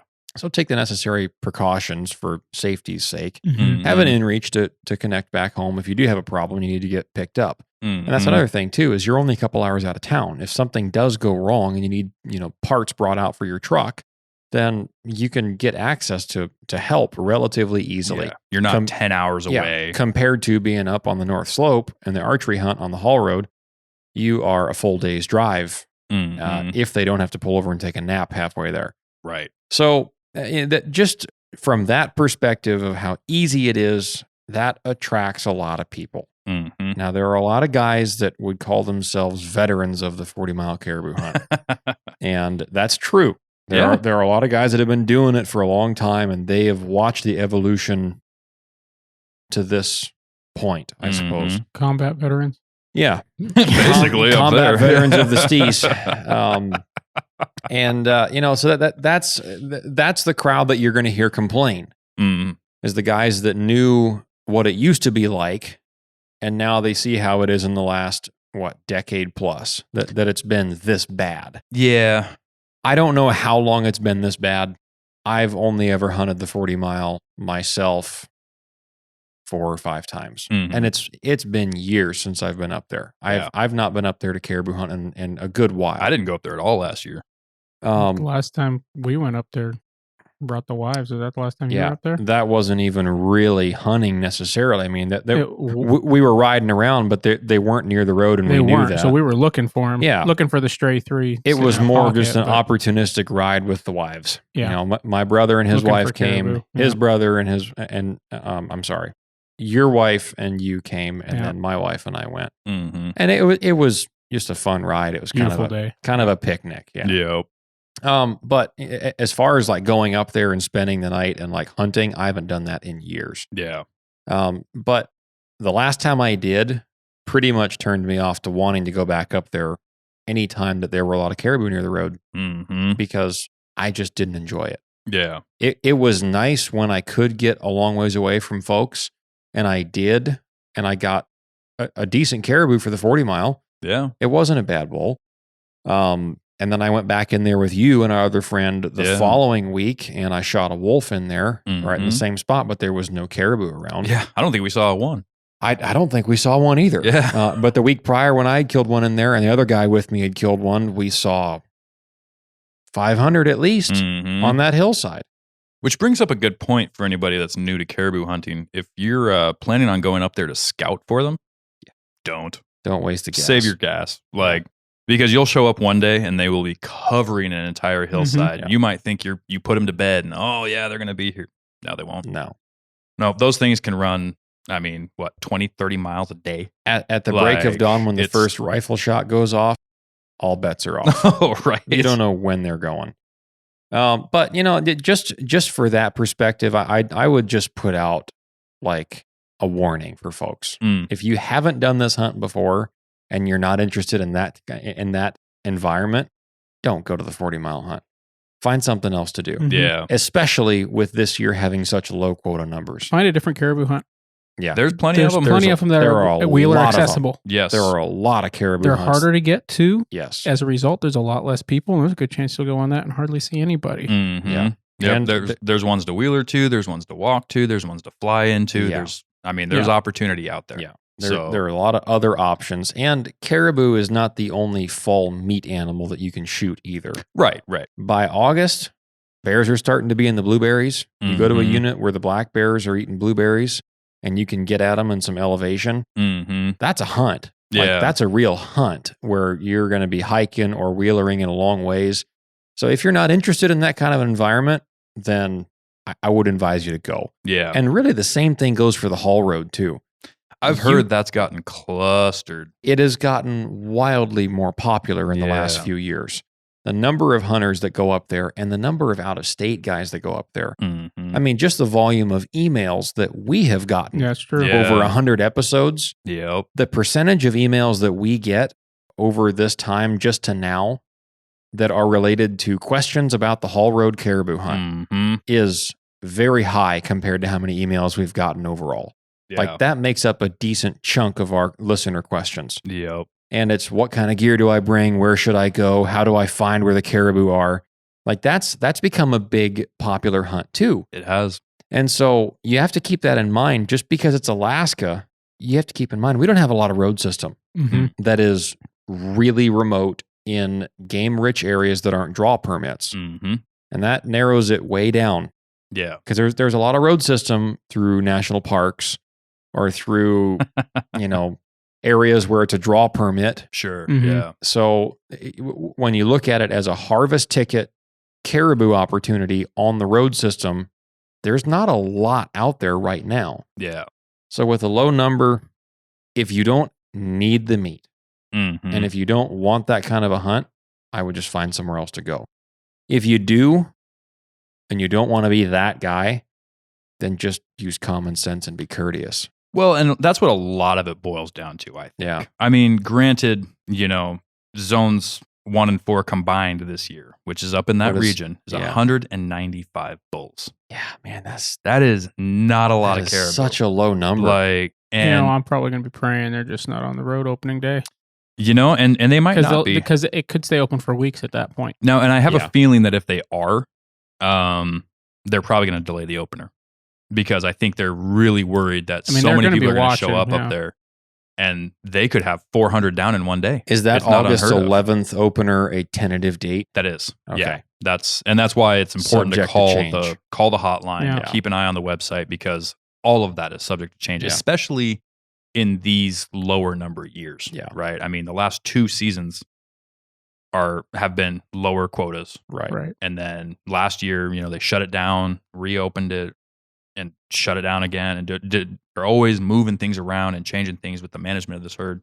And it's because you never know what caribou are going to do. Yeah. Mhm. They might completely hightail it out of there and end up in a totally different zone. And then they've got to, why would they keep, in some cases, 200, 300 caribou quota in a zone that there's no Yeah. caribou in, Yeah. right? They're going to move it to the zone that the caribou are in. So at least we know the Fish and Game Department really does care. If we don't agree how they're doing yes. it, they care and they work really hard to do their job right Yes. most of the time. And we should too. And we should. On the point of them, boogieing over to another zone, caribou can travel up to 50 miles per day. 50? Yep. Golly. That's small groups, and a full Sure. herd can move 11 to 33 miles per day. Wow. That's a lot of country. That can be on the road one day and nowhere to be seen the next. Yeah. Yeah. That's Especially what that on means. a road style hunt like that. And that's too where if you wanted to do something like this, the further you get off the road, on whatever, if you pull off into a trail or a road system or a mine area or something like that, Mhm. like, oh, I'm going to go right off over here and try to get up high for caribou. And you see a bunch of other trucks and you're not looking for this style of hunt, just go find a spot where there's not a bunch of other trucks. Sure. Yeah. And make sure you're allowed to ride that trail. And you're not just, Yep. Yeah. look into that and look up spots on your map, e-scout trails, Mm-hmm. and find, and go find a trail and ride as far as you can. In that country especially, you do have to be careful which trails you go on because different land ownerships all throughout that range. Yeah. BLM has certain White weight Mountains, restrictions. Some areas you can't ride at all. Yeah. Right? Can't ride at all, or you can ride on the trail, but do not go off the trail at all. Or And, you can drive off this side of the trail, but you can't drive off this side of the trail. Mm. you I had- want to know where you're at. Yeah, I had that happen one year. That Yeah. the caribou were the big group, the big herd that everybody knew where they was anyway. We're at the end of Quartz Creek Trail, White Mountains, right? Let me say spot busting. Oh no. Yeah. Anyway, and so riding in for me, I was riding in at night Mm-hmm. and in the evening, and there were guys riding out with caribou, and I was like stopping everyone, like, where they at right now? Where they at? And they're like, yeah, they were just right at the end, And so I stopped when it got dark, threw up a tarp in a tree, rolled up my sleeping bag on the ground, ate chili, watched a movie, read a book, like had a great night. Loaded everything back up the next day in the morning, headed out, got up to a high spot, and there's another guy parked there. I rode all the way to the end and back, didn't see a caribou. Mm-hmm. There's a guy parked when I was on my way back at a rock outcropping and sitting there with his bino. So I pull over and walk over there and we sit there and we chat for a while. And the caribou, there they are, 3 miles away. Mm-hmm. Yeah. There's some nice bulls and it's nice herd. It would have been an easy walk, except that this is a 40-mile herd. I don't walk to go kill a bull up caribou on the 40-mile herd. So I watched him for a while. He watched him for a while. He left. I was like, all right, well, I'm done. You know? So I left. On my way out, there was three Army guys, just came up here, whatever, wanted to kill a caribou, riding in on a 400, Yamaha 400 ATV. Oh, wow. All three. 3 on this 1? thing. Yeah. That's some dedication. And right if you know the there. trail I'm talking about, they were coming down the switchbacks when I was coming up. Oh, boy. And they stopped me like, hey, where's the caribou? I said, I can tell you right where they're at.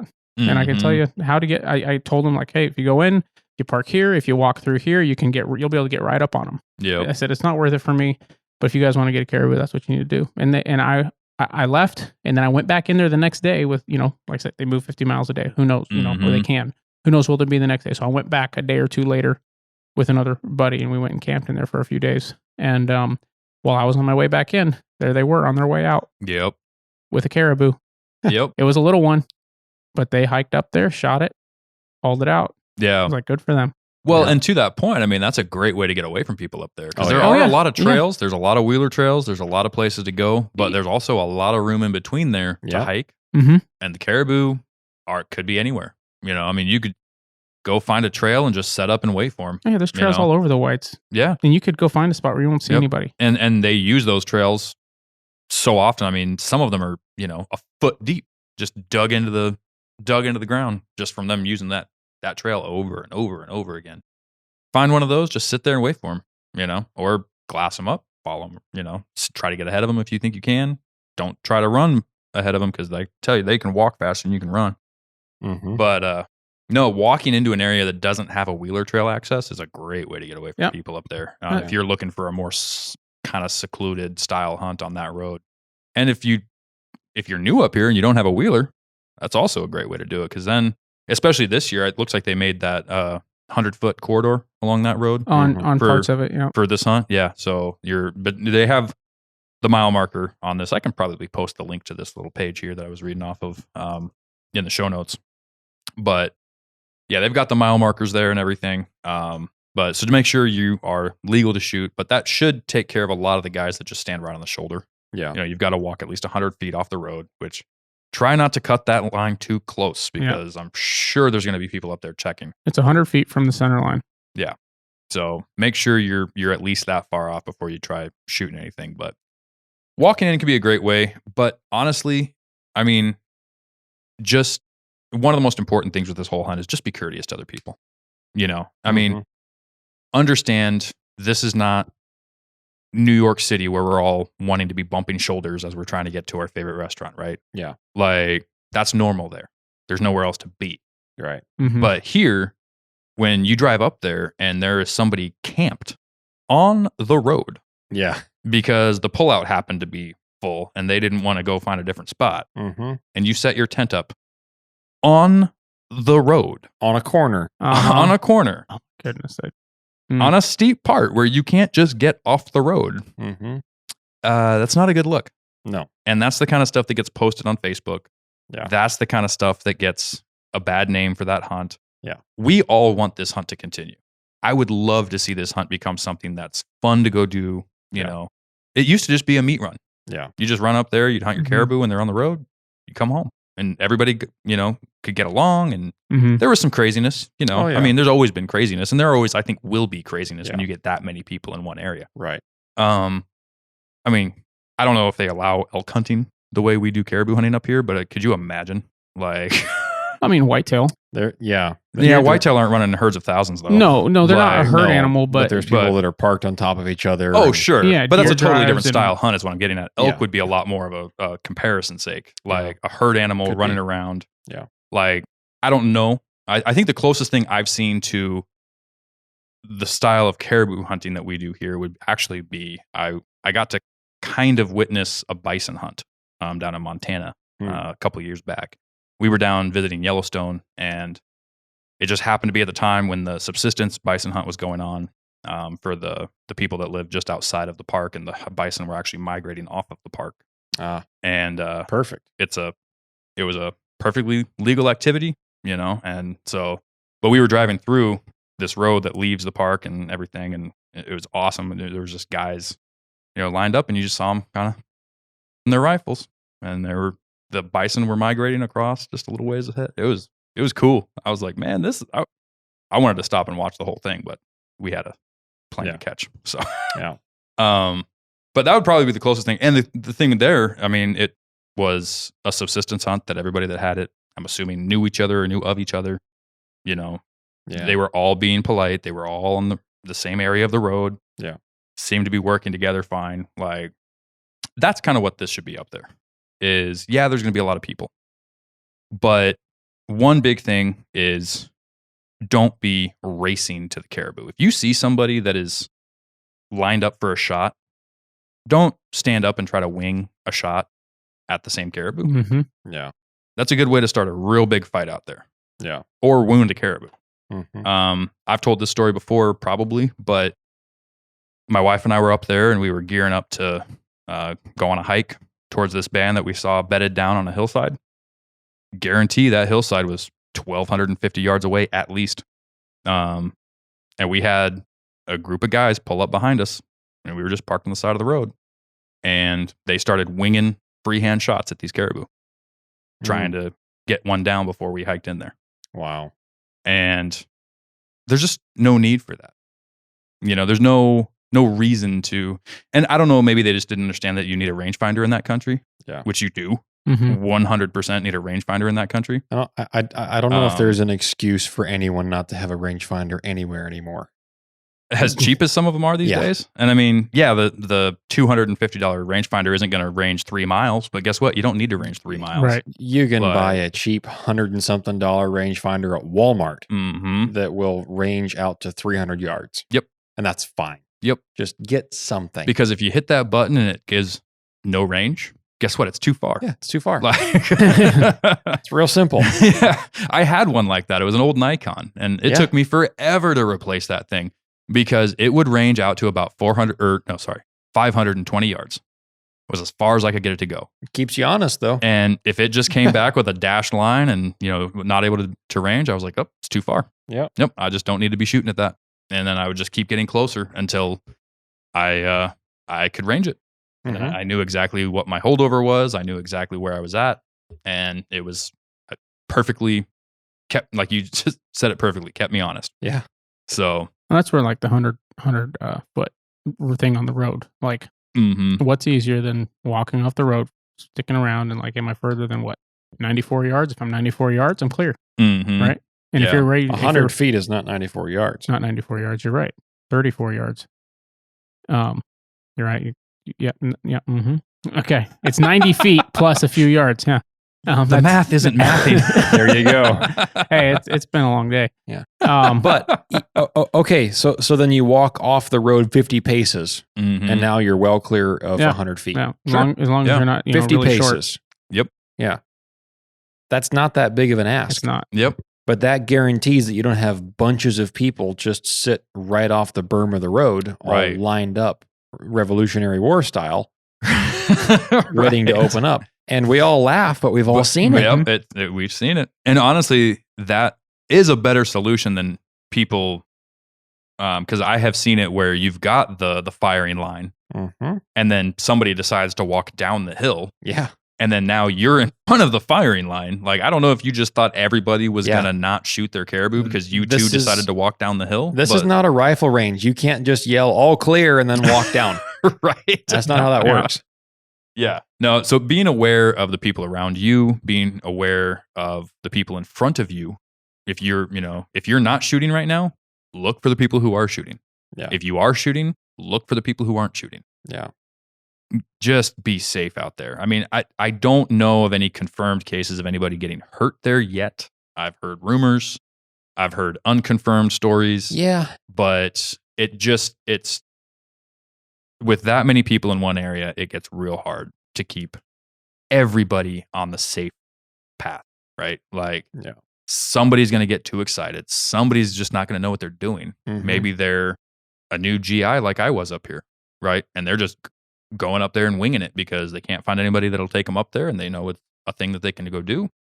And they get their truck and their gear, and they go up there, and they maybe never seen a caribou in their life, never hunted caribou before. And that guy could be, if you lose your mind up there when you see that many animals, Yeah. I mean, you can become the dangerous one. Yeah. You've got to stay calm. You've got to stay focused. Keep the ethics at the forefront. I just typed in hunter wounded 40-mile hunt, see if anything popped up because it should. And this article says Cheney accidentally shoots a hunter.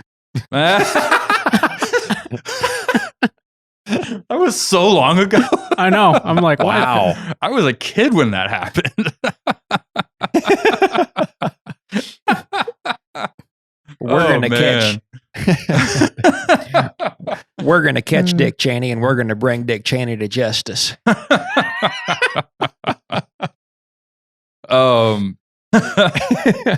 But no, yeah, the classic blunders I've seen up there. Setting up, on the road, whether it be your RV or your camper or your U-Haul or your tent, Mm-hmm. to where people have to divert around you and you turn it into a single lane road Mhm. when it's the craziest time of year for that road. Yeah. People not being, aware of their target and what's beyond is a big one. Specifically pertaining to people, we'll talk more about pertaining to animals here in a minute. But, and just, good night. I've seen people looking at other hunters through their scope. Yeah. Mhm. When you've got hunters that are walking across, like, let's say a ridge line 1,000 yards away, and you're, are those caribou or people? And pull your scope up to go look at them. Like, no, don't do it. Yeah. It's a good way to start a really bad thing up there. Yeah. So, just be courteous. And that for this segment, I would say is the number one thing. Bring Hunter's Orange. Yes. I think Bring Hunter's Orange. That's the easiest thing you can do, man. yeah. Nobody's gonna think you're a caribou if you're fluorescent orange. Or if you're a tradesman up here, grab your high-vis vest from work. I'm sure your boss won't care. Don't get blood on it. Check with the boss, but yes. It's not a bad idea. I mean, those are usually issued in yours, but Yeah. I have them. I have one in my truck. I think I have one in each truck. Mhm. Just, depending on where I'm at, if I have to change a tire on the side of the road, Yeah. real good idea to have with me. It's just, Yeah. ever since running pilot car on the haul road, it's just kind of like it was a requirement then, and it's kind of just a habit to have one in a vehicle because Mhm. that with some emergency triangle, the basic stuff for that. But like, Yep. throw that on if you're gonna go hunt caribou right off the road. Yeah. No, it's similar to like driving, right? Like, yeah, we all hope all the drivers do what they're supposed to do, but you're always looking for that driver that's not, right? Like, I'll tell you this, in this town, before I go on a green arrow, I'm looking both ways before I go. I'm actually looking all 4 directions. before you go on a green ball, look both ways. I know somebody that got hit when there was a bad one off 10th just the other day. This was a few years ago in a truck that the guy had just bought. The other guy really? was driving a brand new truck and driving way too fast. So, but that's a whole other story. Yeah. No, but it's very similar to that, right? Like you're always looking for the driver that's not doing what they're supposed to do. Yeah. Wait 2 or 3 seconds before, after the light turns green before you go. Wait till the guy behind you honks 3 times. Then it's safe to go. Well, I'm even to the point now where like if I have a green arrow, I'm not just looking left or right. I'm watching the tires on the person across the lane from me because they're probably on their cell phone. And as soon as I start moving, they're going to think it's green and go. I've seen it happen. Yeah. Like, so same thing. This defensive hunting. Yeah. You got to keep an eye around you. Put orange on your caribou antlers when you shoot one too. Yeah. High vis flagging tape is a huge thing up there. Stealthy hunter glassing pad. You put that on your backpack. If I'm in an area where I think there might be other people, that thing orange out on my backpack. Yeah. That's a good idea. If I'm sitting in a field around town moose hunting, if I'm not sitting on it, I actually have 2 now, so I'll probably be sitting on one and the other one's just leaning on a stump in front of me facing out. Oh, that's a good idea. Or facing just like. Yep. If you're up there in the low light hours. Oh, yeah, for sure. Some kind of flasher, little flasher beacon to hang off your pack.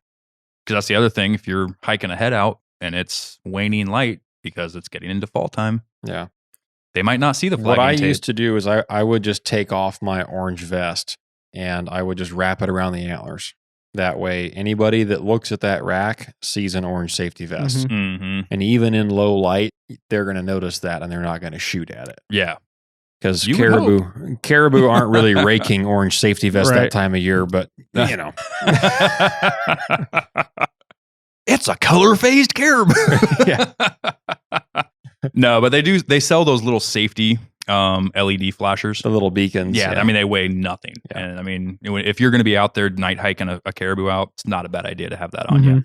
That might, I could be off on this, but I would, you guys tell me if you think this might happen. If I saw one of those things flashing in a strobe, I would assume somebody's in trouble. Yeah, I think so too. Because there are a lot of flashlights and even my headlamps that have a strobe mode, and they all strobe in SOS. And a lot of those water activated, like life preserver strobes, flash in SOS, so that when they get seen, I don't think the ones I'm thinking of are. Okay. Okay. Yeah. Maybe there's something different that you can just turn on. But something like that. If you could just turn it on and they can just see a little light, that'll notify them. But I wouldn't necessarily think that getting a strobe is a good idea. Yeah, no, I definitely wouldn't do anything that strobes in SOS. That's a good way to get That's a lot of emergency services out there that aren't needed that are you get probably checked by better the troopers served somewhere right away. else. Right? Exactly. The troopers are going to check your meat on site because they're going to be there. Exactly. Honestly, just a light on too. Yeah. Just a Just put a headlight on. I'll say a headlamp, anything like that. It doesn't have to strobe, just something to where they're seeing it. Not a red light because then they think it's Rudolph. But. He does exist. Hey, Ed, I got a red one. It's Rudolph. Speaking of, this is a little bit of a tangent. We can come back. But have you seen the new headlight bands?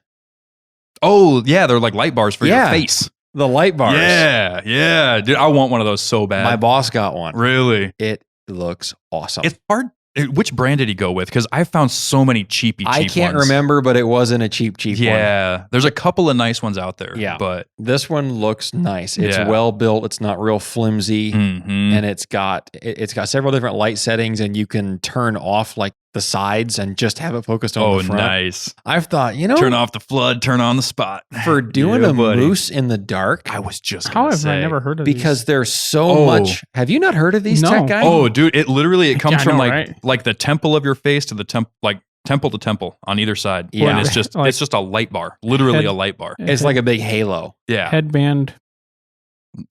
Light Just bar type for in your head. Light bar for your face. Okay, all right. No, they're amazing. I've seen a lot of videos, and that's where my mind went I've too. thought like was doing a moose. moose because there's so much surface area for where you're working. Yes. That's not what you want to type.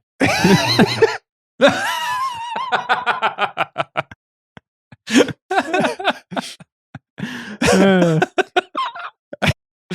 Oh no. okay, headband, light bar. Okay. Yeah. There you go. But I've thought about picking one up and trying one during Yeah. moose season. Well, it's true because normally, I mean, even with the nice headlamps, like I've got that black diamond one, Yeah. which is typically a very nice headlamp, Yeah. right? It's got a good flood, good spot. Yeah. It's never failed me. It's got the lock off, Yeah. so it's not turning on in my Yes. pack. Yeah. And Love that thing. That's important. It's lightweight, keep it in my bino harness. But Right. I was doing a moose one time with that headlamp on, Mm-hmm. and I'm like, you're looking. Let's say you're taking the guts out, or you're trying to skin out that gut section. Yeah. Yeah, you can't see the quarters. Yeah. Like if your buddy's holding a leg on this side and you turn your head, come over here and do whatever Yeah. you're doing, like You have to lose turn your sight. head anywhere you want to look. Yeah. Like Mhm. you don't have that peripheral Right, light, even right. with the flood setting Yeah. on when you're that close Yeah. to the animal, Yeah. you know, like You're just kind of Mhm. looking through a cone. yeah, the flood setting is great when you're walking around camp. Yeah. But yeah, that close, like 2-3 feet, like Right. no, yeah. But that I I'm might have- glad you brought that I'm gonna have up. to try that out this fall Yeah. on moose especially. I'm super stoked on I those gotta things. find one in town now. When you figure out what brand he got, let me know. Yeah. 'cause I've been Yeah. looking for Did he one. buy it in town? Do you know? Yeah. Yeah. Find Yep. out where he got that. Yeah. Might have been Arctic Fire and Safety, That would make sense. That, yeah, They're that would big on check that. out. Yeah. It'd also be the most expensive place in town, but but that's where you buy your nicer quality, higher end brand stuff too. well, usually for headlamps and stuff like Yeah. they've got like the Princeton Tech and all that. Yeah. Right? Yeah. Yeah. Anyway, I just figured I'd bring that up while we were talking about headlamps. And No, lights. yeah, that'd That's be a good one, that'd be yeah. awesome. Yeah. Also, bring 2. Yeah. If you're gonna bring a headlamp, bring Yeah. 2. Mm-hmm. It's not much more weight, and on a hunt like this, you're not worried about weight Yeah. anyways. So You know, I But- caught some flack a few years ago sheep hunting because I had 2 headlamps, Mhm. and then we needed them yep, in August yep. because it got super cloudy.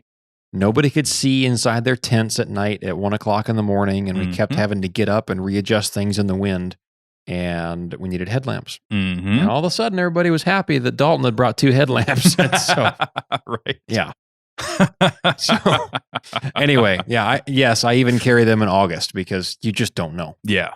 August. I mean, it gets dark in August. Yeah. Like Yeah, not super especially- dark, but Especially by the middle to end of And August. when you're in Yeah. a tent at night. Yeah. and when if you end up shooting a caribou at 8:00 at night, and you're not near the road, and you got to Yeah. hike it or ride it out, like Yeah. it'll get dark on you. It gets dark Like- enough that you won't want to come off the mountain at 1:00 in the morning in August. Exactly. Sometimes Exactly. it can. Yep. Anyway, Let's take a break real quick. Hammer Bullets produces what we at the Northern Hunter consider to be the most premium and best working monolithic bullets on the market today. These bullets are easy to load, extremely accurate, and best of all, they're always in stock and ready to ship. The guys at Hammer designed them so that after penetrating the hide of an animal, it sheds its petals, initiating a massive energy dump while retaining the rear shank for maximum penetration. These bullets are built with 100% focus on how they perform on game, and their proprietary designs produce great BCs with specialized pressure grooves for amazing inherent accuracy and speed. They have a minimum expansion velocity of 1,800 feet per second, which allows for long-range shots, but with no maximum velocity, making them perfect for every cartridge from your granddaddy's old 30-30 to the high-velocity round like the Weatherby 3378 without having to worry about your bullet failing. To view their expansive selection and find the perfect match for your hunting needs, go to hammerbullets.com and use discount code TheNorthernHunter to drop the hammer on your next adventure.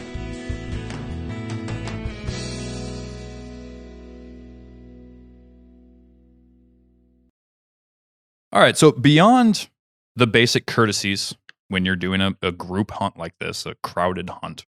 There's a lot of other things that people get hung up on this hunt.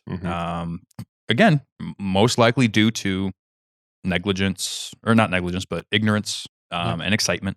That's a huge component of a lot of these things that people get hung up on. And by hung up, I mean with the law. You know, Alaska is a wonderful state to do so much hunting, and we are allowed so many freedoms here. We're allowed to do a lot of stuff. Yeah.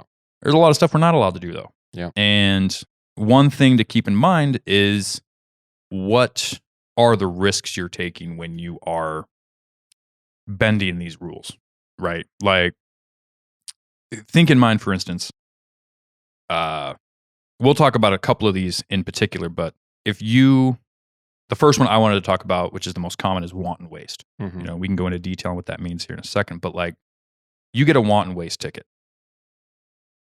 Is there a chance you might get a slap on the wrist, you know, monetary fine, and the state might confiscate your meat or something like that? Sure, that might be the only thing that happens to you. But they can decide to throw the book at you if they really decide to. If they think it's a egregious violation of the law, you know, depending on how much meat you left. Yeah. If they, maybe let's say it's not your first violation, or maybe they've just had a lot of violations that day and they are absolutely fed up of writing tickets, and you just happen to be that fast guy that they run into for the day, they can absolutely throw the book at you. And even if the trooper doesn't throw the book at you, the judge can throw the book at you later on. Yes. A few things that you could be looking at if they decide to do that is confiscation of equipment. Yes. The state of Alaska can confiscate your wheeler, your gun, your truck, your game bags, your backpack, anything you used in the taking of an illegal animal or an illegal act. They can confiscate. So that's one thing to keep in mind. The other thing they can do is take away your hunting and fishing rights for a period of time that they deem necessary. Sometimes it's 1 year. I've heard of instances up to 5 years. Yeah. And I was talking to a group the other night, but something along these lines. If you are a service member in this state and you came here, maybe you asked to get stationed here because you want to hunt Alaska, and you're only going to be here for a period of 3 to 4 years. If you get a 1 year hunting restriction from a silly little charge that you didn't think anything of, maybe you were just excited, or that caribou fell in a really hard place to get it out of, and you just thought, man, I'm just not taking the ribs because I've already got enough meat. Yeah. It's not the end of the world. It's just the ribs. Like, and don't get me wrong, people do leave the bones in the woods. I don't, because they're really good to cook. But, you know, people will cut the meat off the ribs and leave the bones. That's a thing people will do. But if you leave the meat on them and a trooper finds out about it, that's wanton waste, right? You might not have thought anything of it. But now, let's say you get the 1 year suspension where you're not allowed to hunt or fish. That's a quarter of your time here that you were planning to use to bear bait and moose hunt, caribou hunt, and do all the things, right? Live the Alaskan dream for a period of time while Uncle Sam's paying you. That's a quarter of that time. And that's if they stop at 1 year. If it's a bad enough offense, they could go 2, 3. You might not be able to hunt the rest of the time you're here. It's a big deal. Yeah. Right? And so that's why we kind of preach, like, stay focused, stay attentive. Don't get so excited or overburden yourself. And if you've got to make that last pack end trip and it's nighttime and you've got to use a headlamp, you got to go get that meat. Like, now you can wait till morning, sure, you know, as long as you leave the head and everything else there with it. But like, you know, there's nothing saying you have to get it out in a certain period of time. But before you leave, you have to go get that meat. You cannot abandon meat in the woods. Right. And so just keep in mind the seriousness of what Alaska can do to you if you are found in violation of the hunting laws. Yeah. It's not taken lightly. That is something well understood with sportsmen in this state. Yeah. Is we're allowed to do a lot of stuff, but there's a big hammer waiting to fall on our heads if we step out of line. Yeah. So. Yeah. So Alaska wanton waste law is a Class A misdemeanor for a person who kills a big game animal or a species of wild fowl and intentionally, knowingly, recklessly, or with criminal negligence to salvage for human consumption the edible meat of the animal or fowl. The So it's not just if you meant to leave it, you might not have realized that you couldn't debone meat in that unit. Yeah. Then you're in trouble. And there are some units in the state where you have to keep the meat on the rib bones. You have to bring out the rib bones with the meat attached. You cannot bone out the ribs. You have to know where you're at before you go pulling that stunt of saying, well, I don't want to pack out the rib bones, so I'm just going to take the meat off the bones. And you might do a really bang up job of getting all the meat off those bones, but when the trooper checks you on the road or back in town and he asks you where you got that caribou or whatever else you're hunting, and he goes through your game bags and finds out that there's no rib bones in there, that's a ticket. Yep. And that's a really simple thing to get hung up on, but the regs have it well defined and well noted on which units you have to debone or on which units you cannot debone in. Right. And there are some units where you cannot debone moose either. Yeah. Not every unit you can just say, well, I'm just going to save some weight and I'm going to cut this moose quarter up because the hind quarter is 150 pounds. Yeah. So I'll debone it and then I'll take it in 2 trips. Yeah. In some units, that's a great option to have. But there are a lot of units that you can't. And so I would probably say that wanton waste has got to be the most commonly committed criminal offense in hunting. That's why it's the first one I brought up. It has to be. Yeah. I mean, in last year, golly, in the first weekend, what was there, like 36 different citations written? I think it was over 30 in the first weekend. Majority of them were wanton waste. Yeah. And that's... and that was mostly just for the 40-mile caribou hunt. Yeah. Now, sometimes you run into the guys that really don't care. Yeah. And this is something to watch out for, is you'll shoot a caribou, you see a bigger one. There are some people out there that will abandon the first one and shoot a second. Oh, boy. And that is a huge ethical error, right? Yeah. That's something, I mean, I really hope nobody that listens to this show and, is hunting in this state would do that, but it is something to keep an eye out for when you're out there, especially with groups of individuals. Yeah. I've seen it personally firsthand. Yeah. And so it's that is also considered wanton waste, as well as a whole laundry list of other violations, but full on poaching at that point. Yeah, exactly. But no, wanton waste, part of why I think it's the most commonly committed offense is because it is so easy to not get all the meat. Yeah. I mean, let's say you're leaving the spine and you are trying to get all that burger meat off the spine, once you've taken the back straps off and everything, you're trying to get everything out from in between the cracks and crevices. And back on the pelvis. Yep. And I mean, I've heard accounts of troopers going out to a kill site and they have knives with them. And if they can get a piece of meat big enough for a thing of jerky, a single stick of jerky, that's a wanton waste ticket. Now, that might be one where they don't throw the book at you, but you're still going to get a ticket and you're going to lose some meat. Yeah. Right. That's something where I don't know what the exact amount is, because on any carcass, there's going to be things that you can't get every single tiny little scrap of red meat off of. Yeah. I don't think it's counting like a 3/4 inch square little bit that's tucked into a vertebrae somewhere. Right. No, that's not to say that you shouldn't try. And when you take a hind quarter off of a pelvis of an animal, that pelvis should be nothing but just white bone sitting there. Yep. That's easy to do. Yes. But back straps, that would be just about impossible to have nothing red left underneath of it, right? What's funny is I can arguably say there have been animals where I've spent almost more time trying to peel all the extra meat off of that spinal area than it even took to quarter the thing out and get it all in game bags and hang it up. Yeah. Like, it's just so much like little detailed. That's the kind of thing that keeps me awake and attentive, guiding especially. When my client killed his moose last year and he and I were doing that thing in the dark and we took it all apart and I did my absolute best to get everything off. And I spent more time than I probably needed to, but I was scraping off every little piece of meat that I possibly could, because not only is this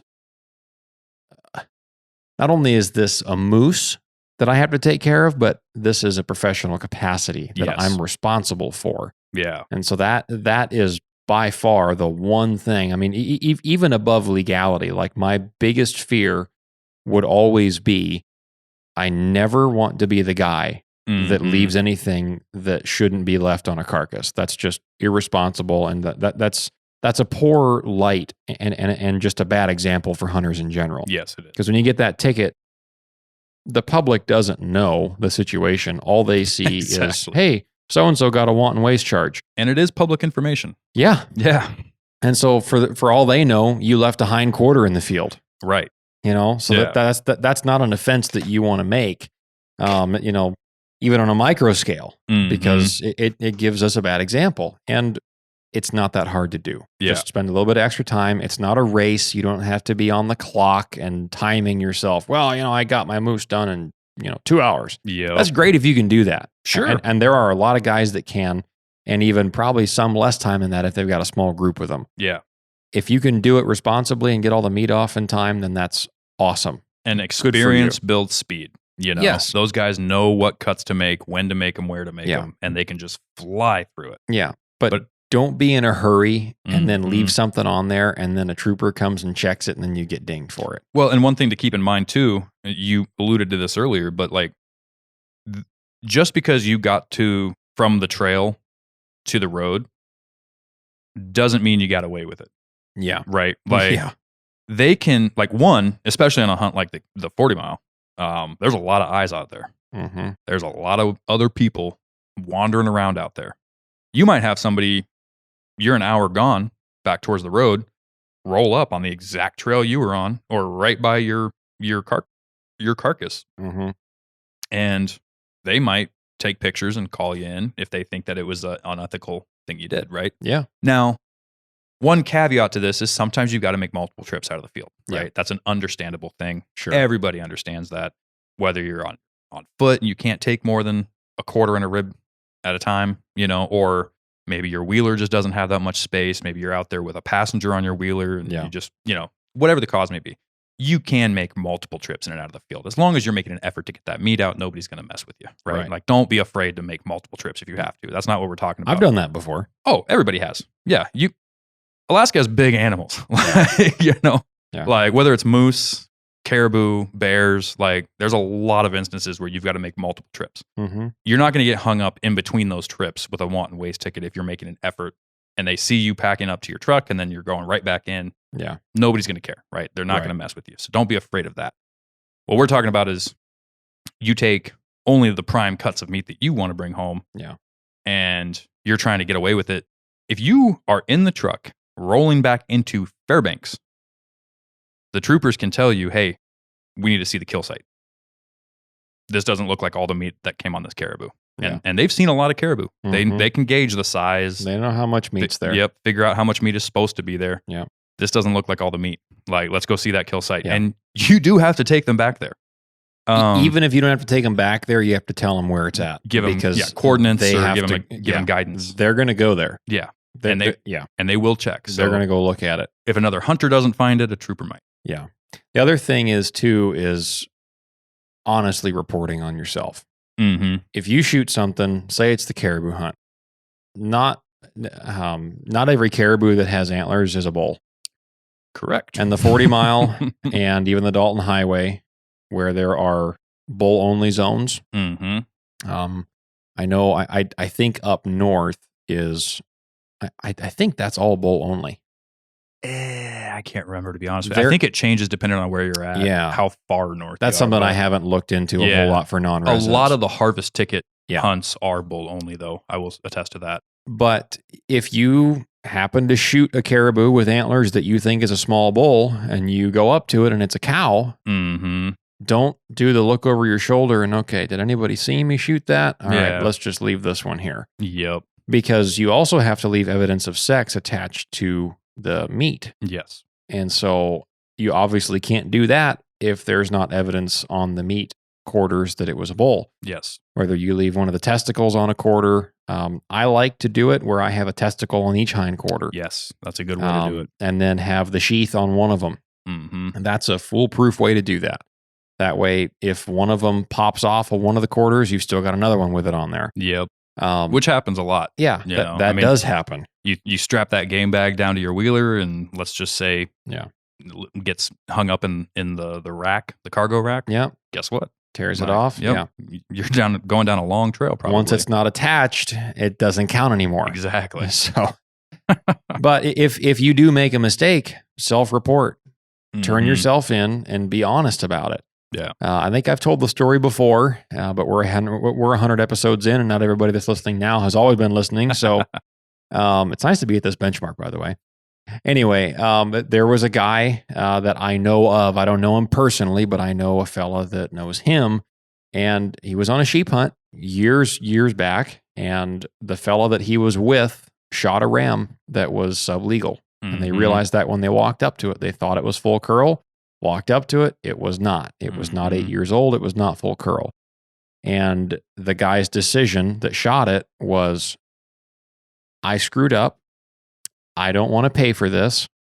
Let's just bury this thing in the rocks Mm. and try to just walk away. Wrong call. There was somebody a ridge or two away that watched the whole thing go down on a spotting scope and took pictures through the glass Yep. and had pictures of those guys burying that ram in the rocks. Mm-hmm.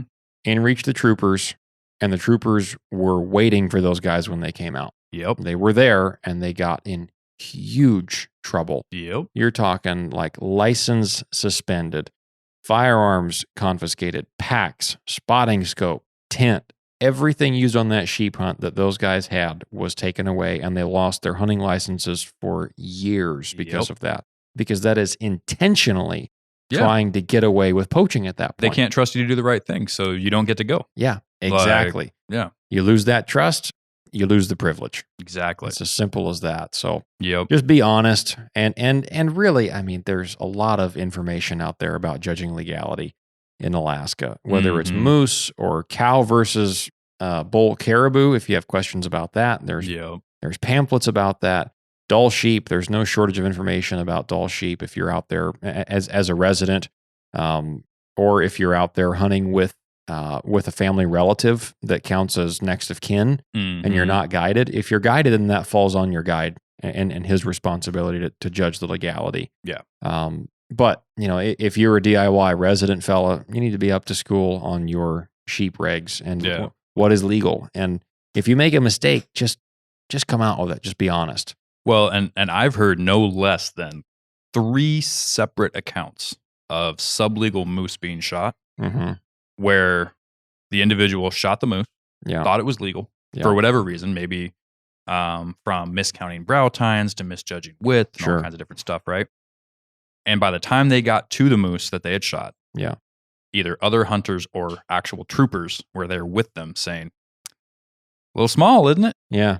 And Didn't they're like, quite "Oh yeah, make it." Yeah. We've been watching this one for hours, Oh boy. And I mean, I'm not even kidding. At least 3 different stories, all fall into that category of other people being right in the same area as you, and witnessing that. So, like, Alaska's a big, wide open place, but there's a lot of people here too.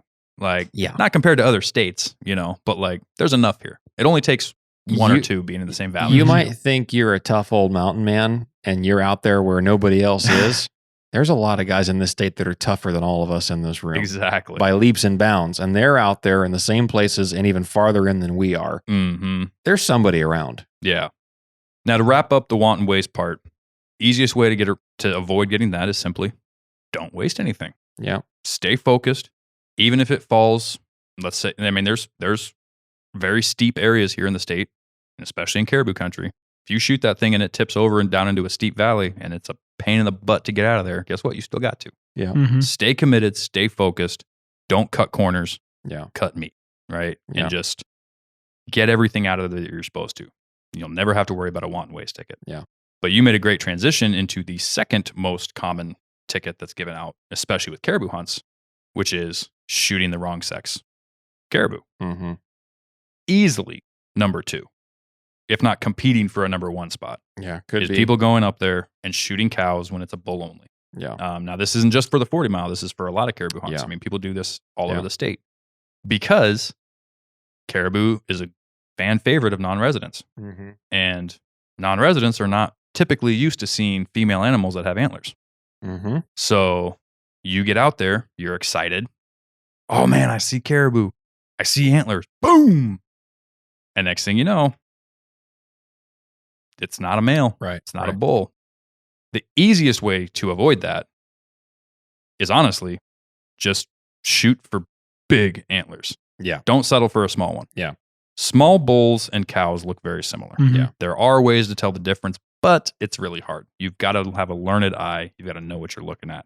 If you're new to caribou hunting and it's a bull only area that you're hunting in, just shoot the biggest one you can find. Yeah. Because cows do have antlers, but they're very spindly.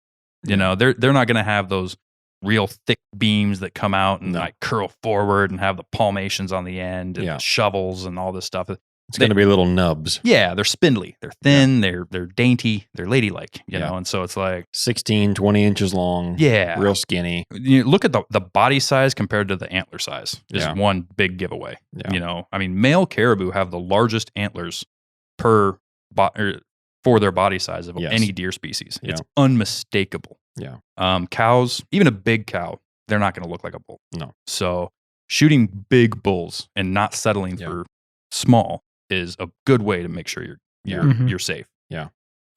If you can't tell it's a bull, it's not big enough. Right. Shoot one that you go, that's a bull. Yep. Yeah, there's no question in your Because mind. even a small bull is easily distinguished as not a cow. Yep. Easy. Very easy. But there are other ways to tell. Obviously, you can, if you're close enough or you have good enough optics, you can look at the genitalia, right? I mean, they're not that hard to spot as long as you've got good, clear optics. Yeah. And if they're not moving around too much, you know, and they will stay stagnant for times and just feed or bed, and you know they'll stand up and move around a little bit and lay back down. And easiest thing to tell on a small bull is look for the sheath. Yep. It's right at the bottom of the belly. Yep. That thing is sticking right out. Exactly. That's the easiest thing to look at. Yep. And if you do get a glimpse of the hind as they're walking away, cows do tend to have a much wider white patch on the back, on their backsides than bulls do. Bulls have a more narrow patch. So all of those are good ways to tell the difference, but it takes time, you know, unless you have that monster bull who's just the big boy of the group, right? And there's no doubt in your mind, okay, he's double shovel, huge antlers, definitely a bull. Yeah. But if there's not one like that in that group, you know, look for the sheath, look for the patch, or just don't risk it. Yeah.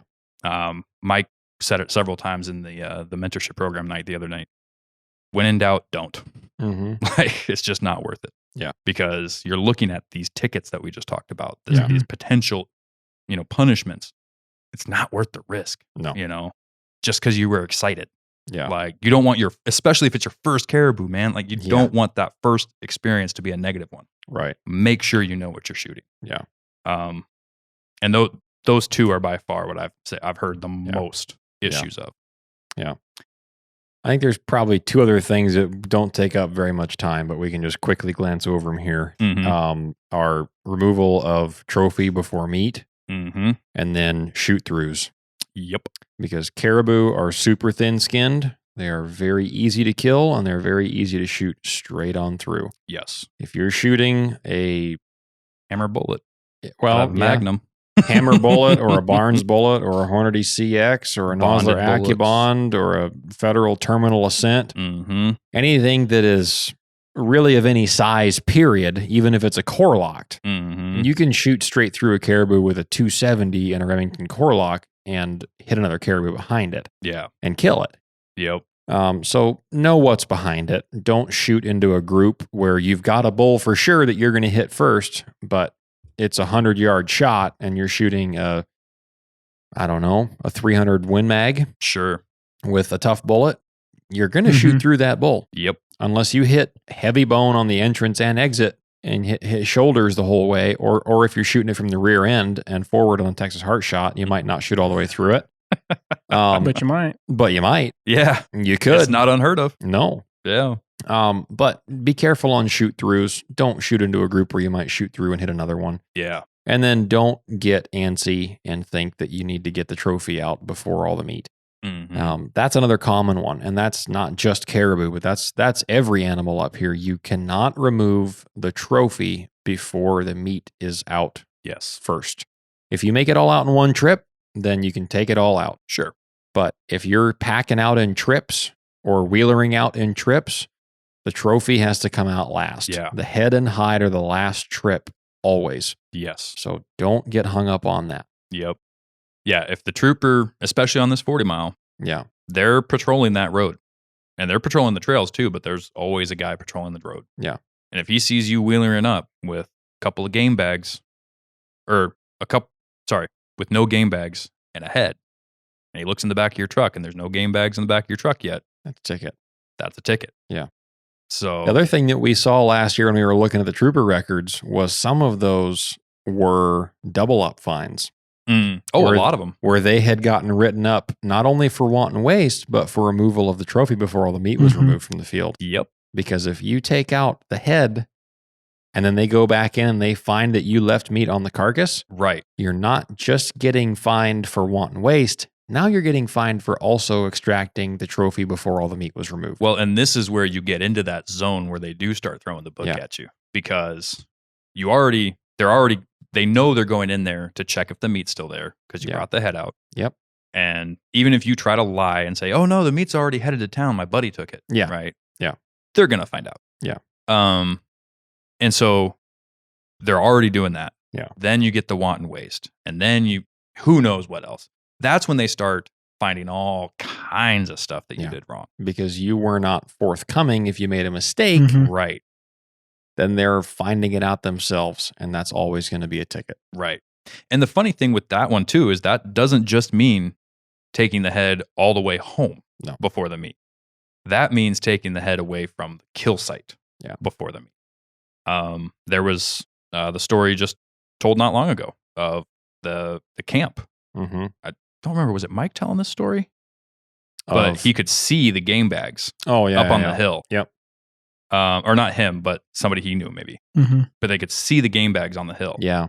And they still got in trouble for taking the head out first. Yeah. I don't think it was Mike that did that. They had the head it was down somebody at their he knew tents of. or something, and the Yeah. game bags were up the hill. Yeah. Yeah. Yeah, I don't want to misconstrue If that. that I was don't Mike, think it was that him. Rob? That It might have been Rob. Might have been I'm not Rob. sure. It was very recently in the last Yeah. Yeah. 4 episodes. I Somebody can't told remember that who story. told. Yeah. But it wasn't whoever. The guest did not do that. It was somebody they had heard of there Yeah. or knew up there. But either way, yes. I mean, camping in the field away from the kill site, Yeah. still counts. Yeah. You know, it's got to be the last thing brought away from where you killed that animal. Mm-hmm. Easy thing to get hung up on if you're not familiar. Yep. But yeah, and shooting above your quota. You know, whether it's like we mentioned earlier, what a lot of people have personally seen up there, where you shoot one and then a bigger one pops up over the ridge, Yeah. and you shoot that one Mhm. instead and leave the first one lay, or you shoot a cow and then shoot a second one. Well, now that's again stacked up 2 tickets. Mm-hmm. You know, it's shooting above your quota is never okay. No. If they say it's 1 bull per person, that is 1 bull per person. Yeah. I believe there are states in the lower 48 that allow for what's called party hunting, Yes. which is a thing where if you and your buddies all go out into the woods with all your deer tags, as long as the number of deer you come out with equals that number of deer tags, you're fine. They don't really care who shot Yeah. them. That is not a thing in Alaska. No.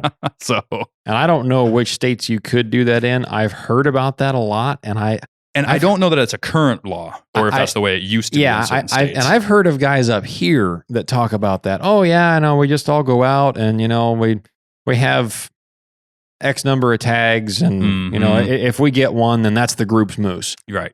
and that's okay if you all have tags.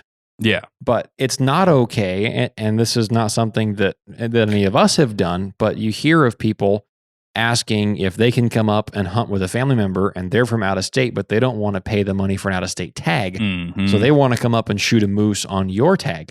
That's not how that works. Mhm. That does not happen. States got to get their money. You need to pay your dues. Yep. And if you don't, and you shoot that moose and you get caught, that's a big fine. Yep. That's because that is criminal intent. Well, and to clear up what the example you gave earlier, if you've got 5 guys all with moose tags going out into an area, Yeah. and they agree to split the meat off the first one, Yeah. that's not a bad thing. No. Where party hunting becomes a problem is if you shoot your moose, and then while everybody else is cutting meat back in camp, you see a second moose, and you're like, well, Bob hasn't shot one yet. Yeah. Boom. Hey, Bob, there's your moose. Yeah. That's where it becomes a problem. That doesn't fly. And, regardless, I mean, and people argue it all the time. Well, I didn't take more than what would have been taken anyways, blah, blah, blah. Like, it doesn't matter. Like, this is not an argument. To shoot it? Well, and it's not even this isn't even like an argument of whether that's the case or not. You're going to get in trouble for it. Yeah.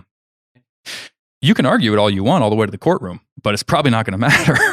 You're going to argue your whole way into losing everything for it. Yeah. I'm not here to argue with you one way or another. I'm just trying to keep people out of trouble. That's all I'm saying. So, yeah. But yeah, those are the big issues. The other one we touched on earlier was trail destruction. A lot of people, when they're going up there, make sure you know what trail you're on. There's a lot of different land ownerships all over Alaska, honestly. And it can change from state land to federal land to native land to university land to, there's so many different landowners here in Alaska. And you can't tell that by looking across the valley. Yeah. You can tell it on Onyx or Go Hunt. Sometimes. Or base maps. Sometimes. Especially if you downloaded it ahead of time and you have the right subscription. And even those aren't 100% accurate boundaries from what I've understood. I was going to say that people have gotten hemmed up. There are some discrepancies. And if you get caught and you were going off of Onyx maps, it don't matter. And you get written a ticket and you call Onyx and say, hey guys, what the heck? That's not their problem. No, it's they are not liable for that mistake. They might say, oh, cool, we'll move that line. Yeah. Thanks for letting us know. But they're not going to take the ticket. It's your responsibility to know where you are. And beyond that, even, there was, 3 years ago, something like that, right across from 12 Mile. Okay. I think it's the start of the Pinnell Trail. That hillside was ripped to shreds. Yeah. I mean, it took a group effort. There was literally organizations getting groups together to go try and repair that trail from what had happened to it in the fall hunting season. Mm-hmm. I mean, just 30 tracks wide of everybody getting through there and just throwing rooster tails trying to get up this hill. Yeah. Because we've all ridden wheelers in swampy country, and you don't always follow the guy in front of you because he's making ruts, and you don't want to fall in those ruts, so you go make new ruts. Yep. Which in certain parts of the state is perfectly acceptable. That's the way to ride. Yeah. And that's the way to not get stuck. But on certain lands, there are, whether it's because of bird habitats or just whatever reasons they want to throw out there, they own the land. They can technically make the rules however they want to. Doesn't matter how you feel about it, just like a lot of things. But it's part of being an adult. But, keeping that in mind while you're out there riding around, that is another thing that always goes up on social medias. People are taking pictures. Oh my gosh, look at this hillside. Look what the hunters did. And tearing tundra. And you get all the anti-hunters up there. And it's just, it's just like we talked earlier in the year about bear baiting. Yeah. Keeping a cleanly bear bait. Not leaving your dog food bags laying everywhere and your plastic trash everywhere. And, if you're parked in a pullout and you're walking in from a pullout somewhere and you've got stuff flying out of the bed of your truck and people pull in there afterwards and there's trash littered everywhere. Yeah. It gives a bad look. Yeah. It's the same thing up in the caribou country. Yeah. Like I said, we all want to keep this hunt going. I think it's a great hunt if it's done correctly. I think it can be a great opportunity. Like you said, there's almost no better hunt to start with. Yeah. If you're brand new, this is the way to go. There's no cheaper way to start. That's for sure. Yeah, for sure. I mean, and there's so many different things. I mean, we talked earlier about walking into areas. You can get away from people, walk into an area. You can, there's rivers out there. You can float out there. You can do all kinds of stuff. There's a lot of ways to make that hunt enjoyable. But if you're going to hunt off the road, if you're going to hunt off the wheeler trails, just be safe firsthand. Yeah. Be courteous to other hunters and be ethical. That's the biggest key to keeping this thing going, to keeping this resource available for really the whole state, apparently, because I've met somebody from Homer up there. So, I mean, people from all over the state go up there. Yeah. And whether you agree with that or not, again, doesn't really matter. It's a fact. So, but yeah, it's just be safe, be courteous to your fellow hunters, and be ethical. These animals deserve it, So that's really all I've got on the 40 mile. If that's all we've got, I want to throw one thing out here futuristically. Sure. So we have a guest tentatively coming in either 1 or 2 episodes from now that is an archaeologist in the state. And he's a sheep hunter. And we're going to have him in to have a discussion about sheep hunting, and he'll tell some neat stories. Yep. But he's an archaeologist. And this is a unique opportunity to interview somebody that is in that field. And the few questions that I've gotten to ask him so far, he's got some really interesting answers on. This is the first time I've been able to meet somebody that's got an archaeologist background to answer some of these questions historically about Alaska from that perspective. So, in preparation for that, if you guys, the listeners, have questions that you would like featured on the show, email the website email on thenorthernhunter.com, hit the contact button, and write us in a question for this guest, and just title it archaeologist question. Yep. And we'll put it in that episode. Easy to do. So that I think if listeners have particular questions about Alaska and historical archaeological questions, and we can go as far back as we want to and talk about ancient, long gone animals that used to live up here, and the historical archaeological record that we have of them now, and just talk about a lot of that neat Alaska history that we've got. So, and there's so much of it. You know what I want to ask him about? The what's fact, about the wild horses that used to roam the tundra. we can talk about yeah, it. That's a good question to bring up. There's a little bit of foreshadowing. I have a pile of questions. Oh, I know. Yeah. Anytime a guy like Rogan has on an archaeologist, I love episodes like that. Yeah. Like, and any podcast that talks about archaeology like that, and whether or not you agree with every archaeologist perspective of the timeline of how old the Earth is, that's irrelevant to me. You can adapt whatever timeline to it you want, but the perspective that they've got about what happened and what people were doing in those time frames and what tools they had and what animals were on the landscape. I mean, this was a wild place. Yeah. Well, and there's some cool placards all over the state too. Yeah. There's a few down by Tok, and there's a few out, down by the Kenai Peninsula and whatnot. There's all over the place talking about like what used to be in this region, and whatnot. It's super cool to see. That's one thing that's cool about being married to my wife is she has, I think 2 bachelors actually, but she's did mostly archaeology and anthropology and all of that, and worked for one of the companies up here.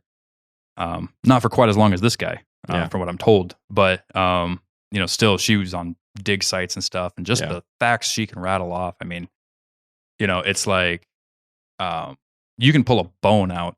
For anybody that doesn't know how crazy of a science archaeology is, I have shown her fragments of bone, and she can not only tell me what animal it's from, but like what part of the animal, and like all kinds of crazy stuff. I'm like, it's a piece of shrapnel, like it's a shred.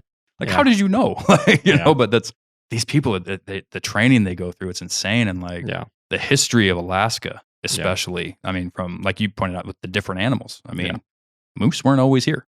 Yeah. Like it wasn't always the primary diet. Yeah. So that's a cool thing to ask them about, I'm sure. Yeah. But yeah, no, I'm very excited for that one too, because that'll be a fun one. Yeah. I'm very much looking forward to that. And like, oh man, some of the primitive hunting methods they used to use. Oh, dude. I'm stoked. I'm not going to spoil it. I'm not going to spoil it, but there was a really great story that was going around that I heard about, that I asked him about, and his answer was very, very cool. So be on the lookout for that one. Yep, a little bit of foreshadowing. I like it. Yeah. So, all right, folks, we're going to cut this one off.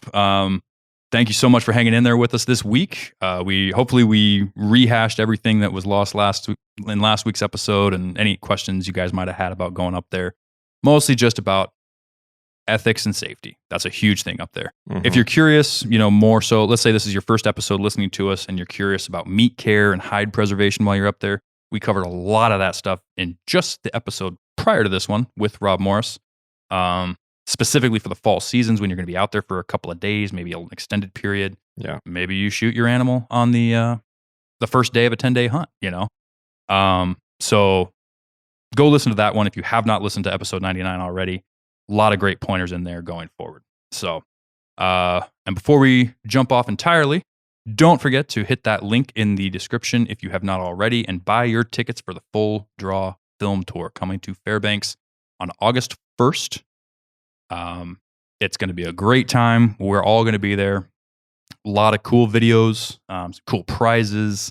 You get to vote on which was your favorite video, and they get to win stuff. It's going to be a great community event for people who love hunting and just want to watch some people that put a lot of effort and a lot of work into producing films about it. So, no food, from my understanding, but there will be cold drinks. So eat dinner before you show up. Yep. But seating is limited. So at this stage of the game, get in there and buy your tickets as soon as you can. So if you would be so kind and you like what you hear on this show, share it with a friend if you think they would be interested in hearing it. If it would be helpful to them. Give us a rating and a review. That's the best way to get this show in front of a new audience. 5 stars is always best, and written reviews go a long way in letting people know what they're about to listen to. And to that point, we have a lot of written reviews, and we appreciate every single one of you that took the time to write that. It means a lot to us. Mm-hmm. Also means a lot when you guys buy merch out of our shop. So if you go to the Northern Hunter and hit the shop page, or store, I think is what it's called, we've got some merch there. We got hats, hoodies, t-shirts, all the good stuff. I love seeing when orders come in. We do get notified. Just, we had a listener write in, note asking us about the order that he put in. We do get notified the second it happens. So, and I love seeing it from all over the country because it's cool to see the listenership on the different metrics and stuff we can look at. But Yeah. when people are investing from down south or, even out on the East Coast, and it's a really cool thing to see. I enjoy it, that we got that kind of engagement. So thank you all for buying the merch that have. And if you haven't, we really appreciate it if you do. It helps us go a long way in getting new content put out. We've also got a lot of great sponsors that have decided they believe in what we're doing, and they've decided to help us out with discount codes, and the links and the codes for those are all in the partners page. Mo mentioned the Stealthy Hunter glassing pad earlier. He's got rifle covers to keep your rifle safe if you are out in rocky terrain, weather, any kind of hunting environment. It'll keep your scope and your crown safe. He's actually got another version that protects even more than that. If you really want to get that, he's got trauma kits that have a lot of really great stuff in them for the backcountry. They're lightweight, great things to check out. That link and code is in our partners page. He's one of many, and we appreciate every one of them and every one of you that uses those codes. So without further ado, thank you all for listening. Thank you, gentlemen. And until next week, get out there, get after it, and good luck. We'll see you there.